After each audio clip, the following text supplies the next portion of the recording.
Hello guys, my name is आशीर्वाद सैनी और मैं क्लास 12 के लिए फिजिक्स का कोर्स लेकर आया हूँ जो कि हम कम से कम टाइम में कवर करने वाले हैं। विद इन 10 आवर्स के अंदर हम इसे कवर करेंगे और एनसीईआरटी रिड्यूस सिलेबस के हिसाब से हम इसे कवर करेंगे। आपके इंपॉर्टेंट डेरिवेशन भी कवर करेंगे, प्रीवियस ईयर्स के डेरिवेशंस भी, और प्रीवियस ईयर्स के हो सकता है न्यूमेरिकल भी हम क्या करें इसमें कवर करें। और एनसीईआरटी के आपको क्या करने पड़ेंगे, इसमें क्वेश्चंस करने पड़ेंगे, सॉल्व एग्जाम्पल करने पड़ेंगे और मेरे 2 से 3 बार आपको नोट्स रिवाइज करने पड़ेंगे। और गारंटीड आपके 75 में से 65 मार्क्स आएंगे ही आएंगे। हम इस पूरे कोर्स को फर्स्ट यूनिट से लेके 14 यूनिट तक हम सारे का सारा विद इन 10 आवर्स के अंदर इसे पूरा करने वाले हैं। और जिस बच्चे ने अब तक कोर्स नहीं पढ़ा है या डर लग रहा है किसी को फिजिक्स, या जो जेई मेन वाले बच्चे हैं, वो भी इसे क्या कर सकते हैं, रीड आउट कर सकते हैं और उनके भी अच्छे मार्क्स आ जाएंगे। सभी के सभी आपको नोट्स 1 to 14 यूनिट तक आपको डिस्क्रिप्शन लिंक में मिल जाएंगे और वहां से आप डाउनलोड कर लीजिए। इट डजंट मैटर आपने अब तक पढ़ाई की है या नहीं की है, या किसी को फिजिक्स से डर लग रहा था, अभी भी उसके पास क्या है, टाइम है, थोड़ा सा अवेलेबल टाइम है। इसमें भी आप अगर रीड कर सकते हैं, नोट्स को 2-3 बार रिवाइज कर सकते हैं, एनसीईआरटी न्यूमेरिकल सॉल्व एग्जांपल्स कर सकते हैं, तो गारंटीड 65 मार्क्स आएंगे ही आएंगे। Let us start with chapter 1, electric charge and field. सबसे पहला इसमें टॉपिक आता है इलेक्ट्रिक चार्ज। इलेक्ट्रिक चार्ज होता क्या है? इलेक्ट्रिक चार्ज एक प्रॉपर्टी होती है इलेक्ट्रॉन और प्रोटॉन की, जिसकी वजह से इन दोनों के बीच में क्या एक्सर्ट होती है, फोर्स एक्सर्ट होती है। The additional property of a proton and electron which gives rise to an electric force between them is known as electric charge. Scalar quantity होती है। सबसे छोटा एलिमेंट्री चार्ज क्या होता है, यहाँ पे E होता है, जिसकी वैल्यू होती है 1.6 into 10 to the power -19 coulomb. Next topic आता है आपका इसमें इलेक्ट्रोस्टैटिक इंडक्शन। इलेक्ट्रोस्टैटिक इंडक्शन होता क्या है? जब किसी चार्ज बॉडी को अनचार्ज बॉडी के पास लेके जाएंगे तो चार्ज क्या हो जाएगा, इंड्यूस होना शुरू हो जाएगा। फॉर एग्जाम्पल, आपके पास एक अनचार्ज कंडक्टर है, उसके पास पॉजिटिव चार्ज कंडक्टर आपके पास लेके आ रहे हैं, तो चार्ज कैसे इंड्यूस्ड होगा?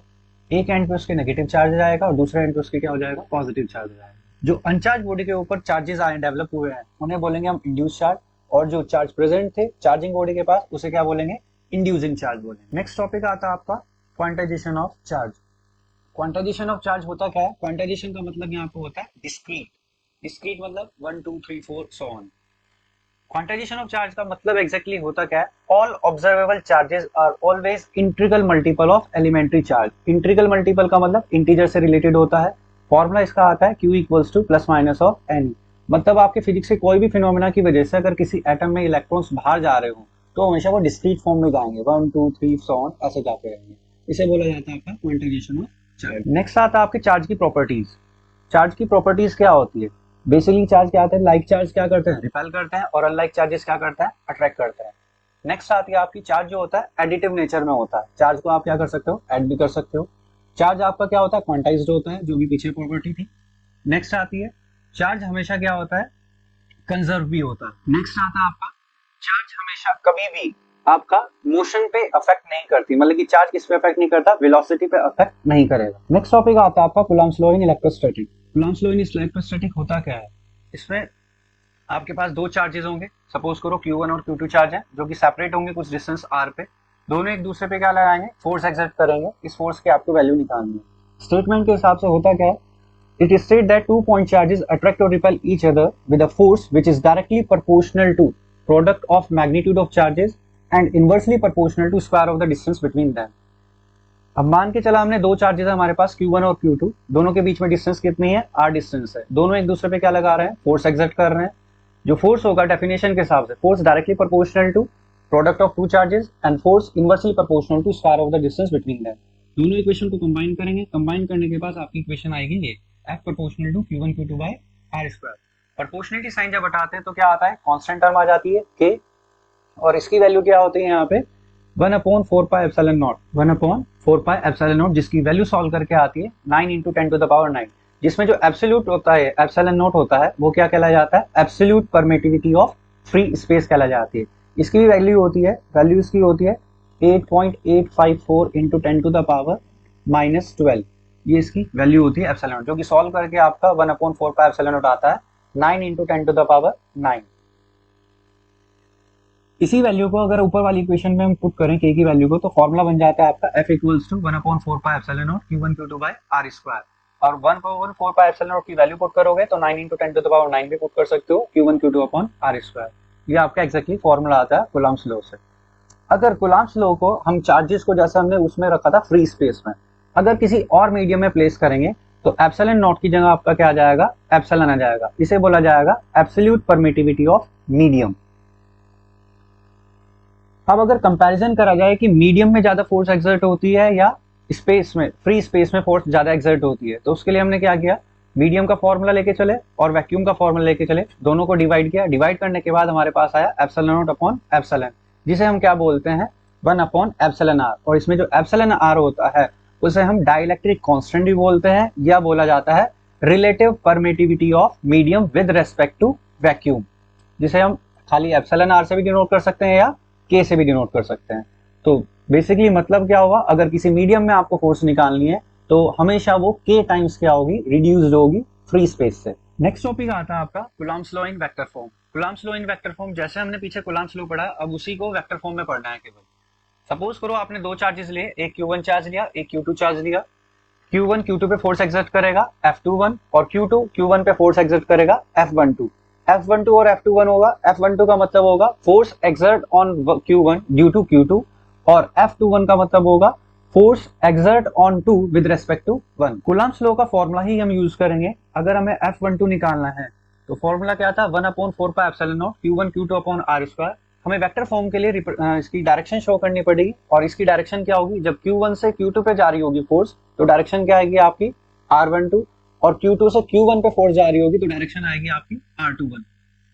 तो F12 आपको निकालना है तो 1 upon 4 pi epsilon not Q1 Q2 by R square, और आपका पोजीशन वेक्टर आ जाएगा R21 कैप। सिमिलरली आप F21 निकालोगे 1 upon 4 pi epsilon not Q1 Q2 by R square, और पोजीशन वेक्टर आ जाएगा R12। यूनिट वेक्टर का मैग्नीट्यूड सेम होता है लेकिन डायरेक्शन क्या होती है, अपोजिट होती है, तो हम लिख सकते हैं R12 cap equals to minus of R21 cap. अगर इसी इक्वेशन को आप पुट करोगे, किसी भी एक इक्वेशन में पुट कर दो, जैसे मैंने इसमें कौन सी इक्वेशन में पुट करी है, सेकंड इक्वेशन में पुट करी है, R12 की वैल्यू को पुट किया है माइनस ऑफ R21। अब इक्वेशन और फर्स्ट और थर्ड को अगर कंपैरिजन करेंगे तो फोर्स क्या आ जाएंगी, इक्वल और अपोजिट आ जाएंगे, जिससे हमें ये सिग्निफिकेंस मिलता है या ये कंक्लूजन मिलता है कि दो चार्जेस क्या है, इक्वल और अपोजिट होने की वजह से ये किसको फॉलो कर रहे हैं, न्यूटन थर्ड लॉ को क्या कर रहे हैं, फॉलो कर रहे हैं। दूसरा, यहाँ पे जो फोर्स निकल के आ रही है वो कौन सी फोर्स होती है, सेंट्रल फोर्स होती है। जो कूलम्ब्स की फोर्स होती है वो सेंट्रल नेचर की होती है, मतलब वो लाइन के अलोंग एक्ट करती है हमेशा। नेक्स्ट टॉपिक आता है आपका force between two charges in term of their position vector. Position vector की टर्म्स में हमें फोर्स निकालनी है। पोजीशन वेक्टर एक्चुअली होता क्या है, पोजीशन वेक्टर एक आपका फ्रेम होगा, XYZ हमने फ्रेम माना हुआ है, सेंटर से लेके आपका जो वेक्टर जा रहा है उसकी जो डिस्टेंस होगी आपकी। नेक्स्ट टॉपिक आता है आपका force between two charges in terms of their position vector. Position vector होते क्या है, पोजीशन वेक्टर स्ट्रेट वेक्टर होते हैं जो ओरिजिन से शुरू होते हैं। सपोज करो हमने पोजीशन वेक्टर मान के चले हैं, एक OA पोजीशन वेक्टर मान के चले हैं और एक OB पोजीशन वेक्टर मान के चले हैं, जिनकी वैल्यूज क्या है, R1 वेक्टर और R2 वेक्टर है। यहाँ पे हमने मान के चला है डिस्प्लेसमेंट A टू B के लिए हम क्या निकाल रहे हैं, फोर्स निकाल रहे हैं। A पे चार्ज कितना है, Q1 चार्ज है, B पे चार्ज कितना है, Q1 Q2 चार्ज है, दोनों के बीच में डिस्टेंस कितनी है, R, और यूनिट वेक्टर हम क्या मान के चल रहे हैं, R कैप मान के चल रहे हैं। Q1 Q2 पे फोर्स लगाएगा तो फोर्स कितनी आएगी, F21 फोर्स आएगी। सिमिल हम फोर्स निकाल रहे हैं आपकी F21 फोर्स निकाल रहे हैं। F21 फोर्स आएगी कितनी, कूलम्ब्स लॉ का फॉर्मूला यूज करेंगे, 1 upon 4 pi epsilon not Q1 Q2 upon R square, और यूनिट वेक्टर हमारी क्या है, R कैप है। इस इक्वेशन में हमने क्या किया, मल्टीप्लाई और डिवाइड किया R से, तो ये इक्वेशन बन जाएगी 1 upon 4 pi epsilon not Q1 Q2 upon R cube, और इंटू में क्या आ जाएगा, R इंटू R कैप आ जाएगा आपके पास। अब इसमें हमें क्या लगाना है, triangle law of vector addition लगाना है इस फिगर में। इस फिगर में triangle law of vector addition लगेगा कैसे, ट्राइंगल लॉ लगेगा आपका, ये इक्वेशन है आपकी, OB vector equals to OA vector plus AB vector.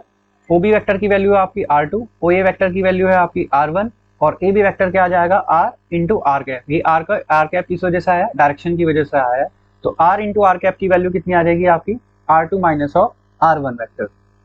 यही वैल्यू हमें इक्वेशन फर्स्ट में यूज करनी है, तो इक्वेशन आपकी बन जाएगी 1 upon 4 pi epsilon not Q1 Q2 upon R की जगह वैल्यू क्या आ जाएगी, इसका हमें क्या लेना पड़ेगा, मैग्नीट्यूड भी लेना पड़ेगा। यहाँ पे मैग्नीट्यूड अगर लोगे, R इंटू R कैप का मैग्नीट्यूड अगर लिया जाए, R इंटू R कैप का मैग्नीट्यूड, तो ये क्या आ जाएगा, R2 vector minus of R1 vector का मैग्नीट्यूड।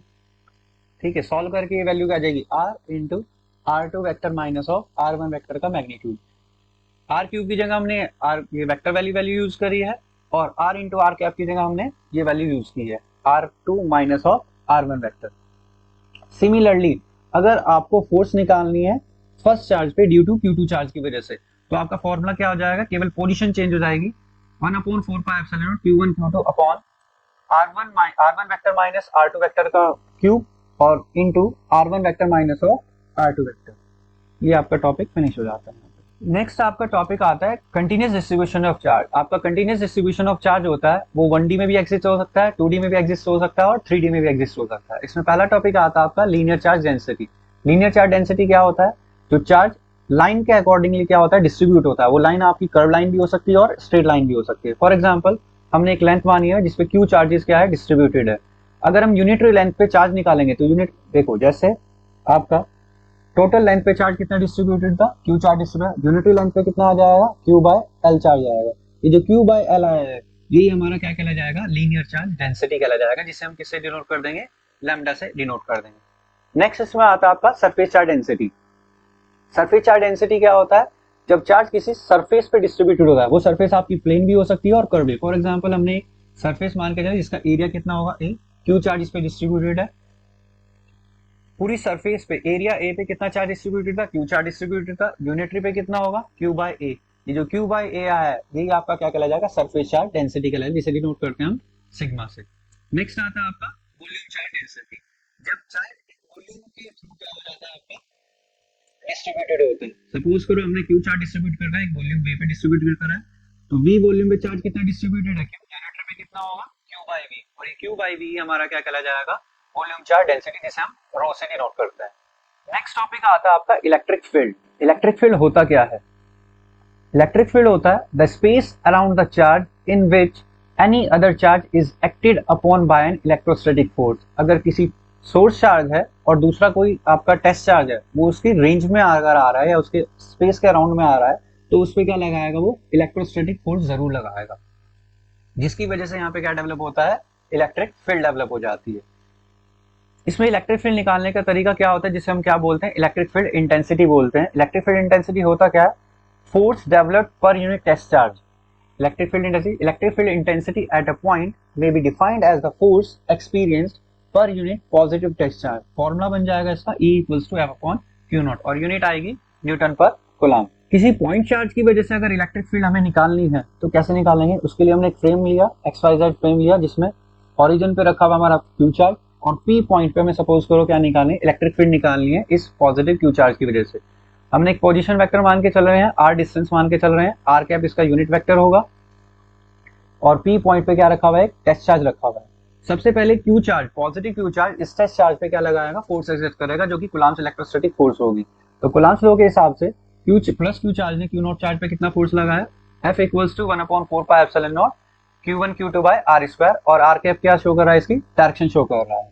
इलेक्ट्रिक फील्ड इंटेंसिटी के फॉर्मूले के हिसाब से इलेक्ट्रिक फील्ड इंटेंसिटी क्या होता है आपका, F बाई Q0 होता है, जो पीछे फॉर्मूला बताया था अभी। F की वैल्यू पुट करेंगे और सॉल्व करके हमारा रिलेशन आ जाएगा E equals to 1/4πε0 Q by R square R cap. ये वेक्टर फॉर्म में अगर मैग्नीट्यूड में निकालना है तो मैग्नीट्यूड में क्या आ जाएगा, 1/4πε0 Q बाय R स्क्वायर आ जाएगा। ये आपकी इलेक्ट्रिक फील्ड किसी भी पॉइंट चार्ज की वजह से आप ये फॉर्मूला एग्जिस्ट करते हैं। जैसे पीछे बताया गया था कि फोर्स किसी मीडियम में निकालने के बाद क्या हो जाती है, किसी भी अगर मीडियम में निकालेंगे तो 1/k टाइम्स क्या हो जाती है, वो रिड्यूस हो जाती है। ऐसी इलेक्ट्रिक फील्ड भी किसी अगर मीडियम में निकालते हैं तो वो भी क्या हो जाती है, आपकी रिड्यूस हो जाती है 1/k टाइम्स ही। तो हम सिंपली लिख सकते हैं electric field in a medium is equals to 1/k times electric field in vacuum. ये आपका सिंपली बन जाएगा फॉर्मूला।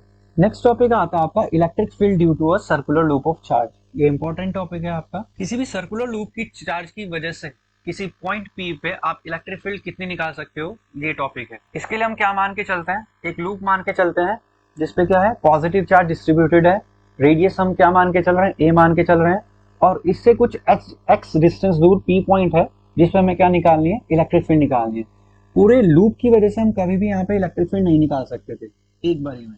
तो हमने क्या माना, एक एलिमेंट्री पोर्शन माना AB, जिसकी लेंथ कितनी होगी, DL लेंथ होगी। इसकी वजह से हम P पॉइंट पे पहले क्या निकालेंगे, स्मॉल इलेक्ट्रिक फील्ड निकालेंगे। सपोज करो हम यहाँ से जा रहे थे और P पॉइंट तक हमने इलेक्ट्रिक फील्ड निकाली, तो यहाँ पे चार्ज कौन सा पॉजिटिव पॉजिटिव, और टच चार्ज यहाँ पे क्या होगा Q not, positive positive repel करेंगे तो इलेक्ट्रिक फील्ड इस डायरेक्शन में आ जाएगी आपकी। सपोज करो हमने कितनी मान के चल रहे हैं, डी मान के चल रहे हैं। जैसे एक एलिमेंट्री पोर्शन हमने ये माना गया, ए बी माना, ऐसे हमने एक और एलिमेंट्री पोर्शन मान लिया, ए डैश बी डैश मान लिया। इसकी वजह से भी अलग इलेक्ट्रिक फील्ड निकालेंगे पी पॉइंट पे, तो वो कितनी हो जाएगी, डीई डैश हो जाएगी। सपोज करो ये एंगल कितने बन रहे थे, थीटा एंगल बन रहे थे। थीटा एंगल की वजह से ये डीई डैश और डीई आपके क्या हो जाएंगे, रिजॉल्व हो जाएंगे दो कंपोनेंट में। डीई डैश के दो कंपोनेंट कौन से होंगे, पहले एक तो क्या आ जाएगा डीई डैश कॉस थीटा और दूसरा आ जाएगा डीई डैश साइन थीटा। ऐसे ही डीई के दो कंपोनेंट आएंगे, एक डीई कॉस थीटा और दूसरा आ जाएगा डीई साइन थीटा। ये डिस्टेंस आपकी कितनी है, ए है, और ये डिस्टेंस आपकी कितनी है, एक्स है। तो यहां से यहां तक की जो डिस्टेंस होगी वो क्या हो जाएगी आपकी under root of x square plus a square Pythagoras theorem की वजह से। अब हमें क्या निकालना है, पहले इस ए बी वाले पोर्शन पे, जो ये ए बी वाला पोर्शन था, इस पे क्या निकालना है, हमें चार्ज निकालना है कि कितना चार्ज एग्जिस्ट कर रहा होगा। अब देखो चार्ज कैसे निकालेंगे, पूरी सर्कमफेरेंस पे कितना चार्ज था, क्यू चार्ज था, तो यूनिटरी पे कितना होगा, क्यू अपॉन 2 पाई होगा, तो डीएल लेंथ पे कितना हो जाएगा, Q upon 2 pi into DL. ये हमारा जो चार्ज आया है, ये एलिमेंट्री पोर्शन पे जितना चार्ज एग्जिस्ट करता है वो निकल गया है, जिसे हम डिनोट कर देंगे क्यू से, डी क्यू से डिनोट कर देंगे। अब हमारे पास उस पॉइंट पे ए बी वाले पोर्शन पे चार्ज आ गया और हमें डिस्टेंस पता है पी पॉइंट तक की, तो कॉलम्स लो लगा के हम क्या निकाल सकते हैं, यहाँ पे फोर्स भी निकाल सकते हैं और इलेक्ट्रिक फील्ड का फॉर्मूला लगा के हम इलेक्ट्रिक फील्ड भी निकाल सकते हैं। तो हमने डायरेक्टली इलेक्ट्रिक फील्ड निकाली है इसमें, तो हम मैग्नीट्यूड में लेके चल रहे हैं, वेक्टर में नहीं लेके चल रहे हैं। तो मैग्नीट्यूड कितना आएगा, dE equals to 1/4πε0 d q upon distance का स्क्वायर। डिस्टेंस कितनी थी, under root of x square plus a square का स्क्वायर। ये सॉल्व करने के बाद हम डी क्यू की वैल्यू पुट करेंगे, q into d l upon 2 pi a, और रूट से स्क्वायर हट जाएगा, आपका आ जाएगा x square of plus a square. ये हमारी एक एलिमेंट्री पोर्शन ए बी की वजह से इतनी इलेक्ट्रिक फील्ड एक्सर्ट हो रही है पी पॉइंट पे। जैसे हमने बताया था कि दूसरा भी एक एलिमेंट्री पोर्शन मान के चल रहे हैं हम, कौन सा मान के चल रहे थे, ए डैश बी डैश मान के चल रहे थे। उसकी वजह से अगर हमें इलेक्ट्रिक फील्ड निकालनी है तो वो कितनी आएगी, वो हमने कितनी मानी थी, डी डैश। सेम प्रोसीजर से हम क्या करेंगे, उसे कैलकुलेट करेंगे, और वो कितनी आएगी, dE dash equals to 1/4πε q d l upon 2 pi x square plus a square. ये डीई और डीई डैश का जो मैग्नीट्यूड आ रहा है, दोनों का क्या आ रहा है, सेम आ रहा है। इससे फायदा क्या होगा, अब अगर फिगर में दोबारा जाते हैं तो हमारे पास जो रेक्टेंगुलर कंपोनेंट्स थे, एक हमारा कंपोनेंट था डीई साइन थीटा और एक डीई डैश साइन थीटा। इन दोनों कंपोनेंट ये क्या है, डी और डी डैश की वैल्यू सेम होने की वजह से ये इक्वल और अपोजिट हो रहे हैं, और इक्वल और अपोजिट होने की वजह से ये अपने इफेक्ट को क्या कर देंगे, यहाँ पे कैंसिल आउट कर देंगे। इनका इफेक्ट क्या हो जाएगा, पी पॉइंट पे कैंसिल आउट हो जाएगा। केवल कंपोनेंट कौन कौन से बचेंगे यहाँ पे, डीई डैश कॉस थीटा और डीई कॉस थीटा, ये दो कंपोनेंट बचेंगे, जिसकी वजह से इफेक्टिव इलेक्ट्रिक फील्ड कहाँ एग्जर्ट होगी, पी पॉइंट पे एग्जर्ट होगी। तो इसमें कोई सा भी एक कंपोनेंट हम लेके चल सकते हैं, चाहे तो डीई कॉस थीटा चाहे डीई डैश कॉस थीटा लेके चलेंगे, और इसे ही हम क्या करेंगे, इंटीग्रेट करेंगे, जिसकी वजह से हमारा क्या आ जाएगा, टोटल इलेक्ट्रिक फील्ड आ जाएगी आपकी पी पॉइंट पे। तो इलेक्ट्रिक फील्ड निकालने के लिए हम इंटीग्रेशन करेंगे किसका, डी कॉस थीटा का, डी की वैल्यू पुट करेंगे और कॉस थीटा की लूप से वैल्यू निकाल लेंगे, जाएगी x upon under root of x square plus a square. इसमें से सारी टर्म हम बाहर लेके आएंगे, 1/4πε0 q x 2 pi x square plus a square और under root x square plus a square. ये दोनों वैल्यू सॉल्व करके हमारी क्या हो जाएंगी, x square plus a square की पावर 3/2। इंटीग्रेशन में आपका क्या बचा है, डीएल। डीएल मतलब लेंथ, इंटीग्रेशन मतलब टोटल लेंथ। तो टोटल लेंथ किसकी निकालनी है, लूप की। टोटल लेंथ ऑफ लूप क्या हो जाएगा, सर्कमफेरेंस, जिसे हम क्या बोलेंगे, 2 पाई। 2 पाई से 2 पाई आपका कैंसिल आउट हो जाएगा, और जो बचेगा वो एग्जैक्टली आपकी क्या आ जाएगी, इलेक्ट्रिक फील्ड आ जाएगी पी पॉइंट पे सर्कुलर लूप की वजह से। इसमें दो स्पेशल केस आ जाते हैं, दो स्पेशल केस, अगर पॉइंट पी आपका सेंटर पे लाई कर जाता है तो सेंटर पे लाई करने की वजह से एक्स क्या हो जाएगी, जीरो हो जाएगी, और जैसे ही आपका एक्स जीरो होगा तो इलेक्ट्रिक फील्ड भी क्या हो जाएगी, जीरो। इससे ये पता लगता है कोई भी आपका अगर कंडक्टर होता है तो उसके सेंटर पे या inside the conductor electric field remains zero. Electric field हमेशा क्या रहेगी, जीरो ही रहेगी। नेक्स्ट आपका आ जाता है जब ये पी पॉइंट आपका बहुत दूर हो जाए, बहुत दूर किससे, रेडियस से, बहुत ज्यादा डिस्टेंस रेडियस से क्या हो जाए, दूर हो जाए, तब आपका क्या हो जाएगा, वैल्यू पुट करेंगे, क्यू एक्स आपका रहेगा x square plus a square को क्या कर देंगे, यहाँ से रिमूव कर देंगे। रिमूव करने के बाद जो आपका एग्जैक्टली आएगी रिलेशन, वो क्या आ जाएगी, E equals to 1/4πε0 q by x square, 1/4πε0 q by x square, ये आपका रिलेशन आ जाएगा। ये किसके लिए रिलेशन पढ़ा था अभी, हमने पॉइंट चार्ज के लिए रिलेशन पढ़ा था अभी। नेक्स्ट टॉपिक आता है आपका electric line of force. Electric line of force होता क्या है? It is the path along which a unit positive charge would move if it is free to do so. Electric line of force एक ऐसा path जिसके through unit positive charge क्या करता है, move करता है, उस पाथ को हम क्या बोलते हैं? इलेक्ट्रिक लाइन ऑफ फोर्स बोला जाता है। कुछ प्रॉपर्टीज आती है इलेक्ट्रिक लाइन ऑफ फोर्स की, जैसे ये स्टार्ट कहाँ से होती है? पॉजिटिव चार्ज से शुरू होकर होती है और नेगेटिव चार्ज पे क्या हो जाती है? एंड हो जाती है। कभी भी electric line of force conductor से पास नहीं करती। इससे रिलेटेड पिछला टॉपिक भी था जिसमें ये बताया गया था कि electric field inside the conductor is zero. इसी वजह से हम ये भी कह सकते हैं कि इलेक्ट्रिक लाइन ऑफ फोर्स कभी भी कंडक्टर से पास नहीं करती। They never intersect each other, कभी भी आपस में इंटरसेक्ट भी नहीं करेंगे। और नेक्स्ट प्रॉपर्टी आती है आपकी, electric field is strong where line of force are closer and vice versa. जहां पे electric line of force closer होंगी वहां पे इलेक्ट्रिक फील्ड क्या होगी? स्ट्रॉन्गेस्ट होगी। और जहां पे फार होंगी इलेक्ट्रिक लाइन ऑफ फोर्स वहां पे इलेक्ट्रिक फील्ड क्या होगी? वीक होगी। नेक्स्ट टॉपिक आता है आपका field lines in case of an isolated point charge. अगर आपके पास कोई भी आइसोलेटेड पॉइंट चार्ज है, पॉजिटिव चार्ज या हो सकता है नेगेटिव चार्ज, तो इससे फील्ड लाइन कैसी एग्जिस्ट होंगी? अगर पॉजिटिव चार्ज है तो फील्ड लाइन कहाँ जाएंगी? आउटवर्ड जाएंगी, बाहर जाएंगी। और अगर नेगेटिव चार्ज है तो फील्ड लाइन सारी की सारी क्या आ जाएंगी? इनवर्ड आएंगी। इनका क्या है? डायग्राम है आइसोलेटेड पॉइंट चार्ज का। अगर हमारे पास सिस्टम ऑफ टू चार्जेस हो, सिस्टम ऑफ टू चार्जेस आप प्लस और माइनस भी ले सकते हैं, माइनस माइनस भी ले सकते हैं और प्लस प्लस भी ले सकते हैं। सपोज करो एक डायपोल लेके चल रहे हैं जिसमें कि पॉजिटिव चार्ज है, एक नेगेटिव चार्ज है, तो electric line of force positive charge से शुरू होंगी और नेगेटिव चार्ज पे क्या हो जाएंगी? एंड हो जाएंगी। ये इसकी फिगर है। नेक्स्ट आती है आपकी, अगर पॉजिटिव पॉजिटिव चार्ज है तो पॉजिटिव पॉजिटिव आपस में क्या करेंगे? रिपेल करेंगे। तो इलेक्ट्रिक लाइन ऑफ फोर्स इनकी क्या होगी? थोड़ी रिपल्शन होके जाएंगी और जाएंगी बाहर की तरफ। अगर इसी के लिए आप नेगेटिव नेगेटिव के लिए बनाते हो तो इलेक्ट्रिक फील्ड लाइंस का जो एरो आएगा वो इनवर्ट डायरेक्शन में आएगा। नेक्स्ट टॉपिक आता है आपका इलेक्ट्रिक डायपोल।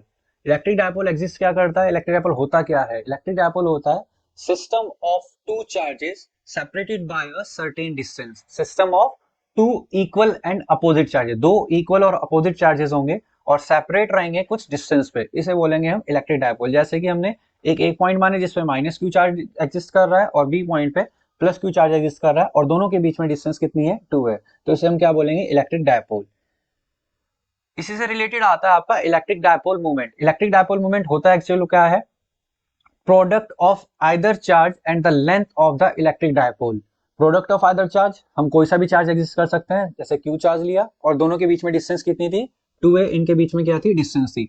तो इसे डिनोट किससे किया जाता? p से डिनोट किया जाता। तो p इक्वल्स टू क्या आ जाएगा आपका? q इंटू 2a आ जाएगा और यूनिट हो जाएगी कूलम सेंटीमीटर हो जाएगी। जो इलेक्ट्रिक डायपोल मूवमेंट होता है एक वेक्टर क्वांटिटी होती है, इसकी डायरेक्शन हमेशा क्या रहती है? Negative end to positive end या नेगेटिव टर्मिनल टू हमेशा पॉजिटिव। या सिंपली भाषा में कह सकते हो नेगेटिव चार्ज से पॉजिटिव चार्ज की क्या होती है? डायरेक्शन होती है। इलेक्ट्रिक डायपोल के बेसिस पे तीन टॉपिक रिलेट करते हैं इलेक्ट्रिक फील्ड निकालने के लिए। डायपोल की वजह से एक्सियल लाइन पे एक तो हम क्या निकालेंगे? इलेक्ट्रिक फील्ड निकालेंगे। सबसे पहले एक्सियल लाइन पे ही निकालते हैं, फिर इक्वेटोरियल लाइन पे निकालेंगे और फिर एट एनी पॉइंट पे निकालेंगे। Electric field on axial line of N electric dipole. Electric field निकालनी है कहाँ पे? एक्सियल लाइन पे निकालनी है इलेक्ट्रिक डायपोल पे। अब इलेक्ट्रिक डायपोल हमने मान के चला एक माइनस क्यू चार्ज एग्जिस्ट कर रहा है, एक प्लस क्यू चार्ज एग्जिस्ट कर रहा है, दोनों के बीच में डिस्टेंस कितनी है? 2a डिस्टेंस है। सपोज करो एक्सियल लाइन पे एक p पॉइंट एग्जिस्ट करता है जिसकी डिस्टेंस o पॉइंट से हम क्या मान के चल रहे हैं? r मान के चल रहे हैं। पॉजिटिव चार्ज p पॉइंट पे जो टेस्ट चार्ज रखा होगा उसे क्या करेगा? रिपेल करेगा। और नेगेटिव चार्ज जो p पॉइंट पे टेस्ट चार्ज रखा है उसे क्या करेगा? अपनी तरफ अट्रैक्ट करेगा।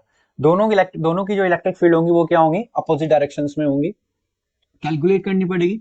सपोज करो हमने पहले जो माइनस क्यू चार्ज है उसकी वजह से इलेक्ट्रिक फील्ड निकाली। माइनस क्यू वजह से इलेक्ट्रिक फील्ड कैसे निकालेंगे? 1/4 क्यू अपॉन डिस्टेंस का स्क्वायर।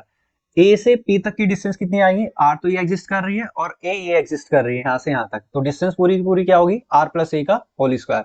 और डायरेक्शन किस तरफ है? पी से ए की तरफ क्या आ रही है? आपकी इलेक्ट्रिक फील्ड एग्जिस्ट हो रही है। नेक्स्ट आता है बी की वजह से इलेक्ट्रिक फील्ड निकालेंगे 1/4 और बी की वजह से जो डिस्टेंस एग्जिस्ट कर रही है वो केवल ये एग्जिस्ट कर रही है। तो आर में से ए माइनस करेंगे तो क्या आ जाएगा? बी से पी तक की डिस्टेंस आ जाएगी आर माइनस ए का होल स्क्वायर। और ये डायरेक्शन किस तरफ जा रही है? पी से अलोंग एक्स एक्सिस की तरफ जा रही है। रिजल्टेंट इलेक्ट्रिक फील्ड कितनी हो जाएगी? रिजल्टेंट हो जाएगी E equals to minus of E A plus E B. Minus sign यहाँ पे इसलिए लिया गया क्योंकि लेफ्ट डायरेक्शन में इलेक्ट्रिक फील्ड जा रही थी ए चार्ज की वजह से और ये पॉजिटिव जा रही थी डायरेक्शन में, इसलिए पॉजिटिव ली। दोनों की वैल्यू पुट करेंगे। वैल्यू पुट करने के बाद कॉमन लेंगे, कॉमन आ जाएगा ये और दोनों को क्या करेंगे? सॉल्व करेंगे। आर प्लस ए स्क्वायर इधर चला जाएगा, आर माइनस ए स्क्वायर इधर चला जाएगा, सॉल्व करके स्क्वायर ओपन करके आपका रिलेशन आ जाएगा कुछ ये, जिसमें कि कैंसिल आउट करने के बाद आपकी वैल्यू क्या बचेगी, 4r इंटू ए। इसे भी हम क्या करेंगे, अलग अलग करेंगे, इसमें से 2a को अलग कर देंगे और 2r को अलग करेंगे। q इंटू 2a आपका क्या बन जाएगा, फिर से डायपोल मोमेंट बन जाएगा, और 2r ही रहेगा, और आपका एग्जैक्टली इलेक्ट्रिक फील्ड आपकी कितनी आ जाएगी, 1/4πε0 2pr upon r square minus a square का होल स्क्वायर। और डायरेक्शन किस तरफ होगी इसकी, अलोंग px डायरेक्शन में एग्जिस्ट करेगा ये। अगर हम एक स्पेशल केसेस में मान के चलते हैं कि अगर डायपोल की लेंथ बहुत ज्यादा छोटी हो जाए, बहुत ज्यादा स्मॉल हो जाए, मतलब आर ग्रेटर देन ए हो जाए, तो यहाँ से क्या करेंगे, इसी फॉर्मूले में हम क्या करेंगे, ए स्क्वायर को क्या कर देंगे, यहाँ से रिमूव कर देंगे। सॉल्व करने के बाद आपकी वैल्यू क्या बचेगी, 1/4πε0 2p अपॉन आर क्यूब। ये वाला फॉर्मूला तब यूज करेंगे जब डायपोल की लेंथ क्या होगी, स्मॉल होगी। ये टॉपिक आपका यहाँ पे फिनिश हो जाता है, और ये इंपॉर्टेंट टॉपिक्स हैं सारे के सारे, जो भी पढ़ रहे हैं तो ढंग से पढ़ लेना ही। नेक्स्ट टॉपिक आता है आपका electric field on equatorial line of N electric dipole. Equatorial line का मतलब क्या होगा, डायपोल का परपेंडिकुलर बाइसेक्टर। डायपोल वही मान के चल रहे हैं, एक हमारा क्या होगा, माइनस क्यू चार्ज होगा, एक प्लस क्यू चार्ज होगा, और दोनों के बीच में डिस्टेंस मान के चल रहे हैं हम, 2a मान के चल रहे हैं। परपेंडिकुलर बाइसेक्टर वाली लाइन बनाएंगे हम, ये बना दिए, डिस्टेंस कितनी होगी पी पॉइंट तक, इसकी r डिस्टेंस होगी। नेगेटिव वाला पी पॉइंट पे क्या करेगा, अट्रैक्ट करेगा इलेक्ट्रिक फील्ड को, और पॉजिटिव वाला पी पॉइंट पे क्या करेगा, रिपेल करेगा इलेक्ट्रिक फील्ड को। ये इलेक्ट्रिक फील्ड EB की वजह से, और ये इलेक्ट्रिक फील्ड EA की वजह से।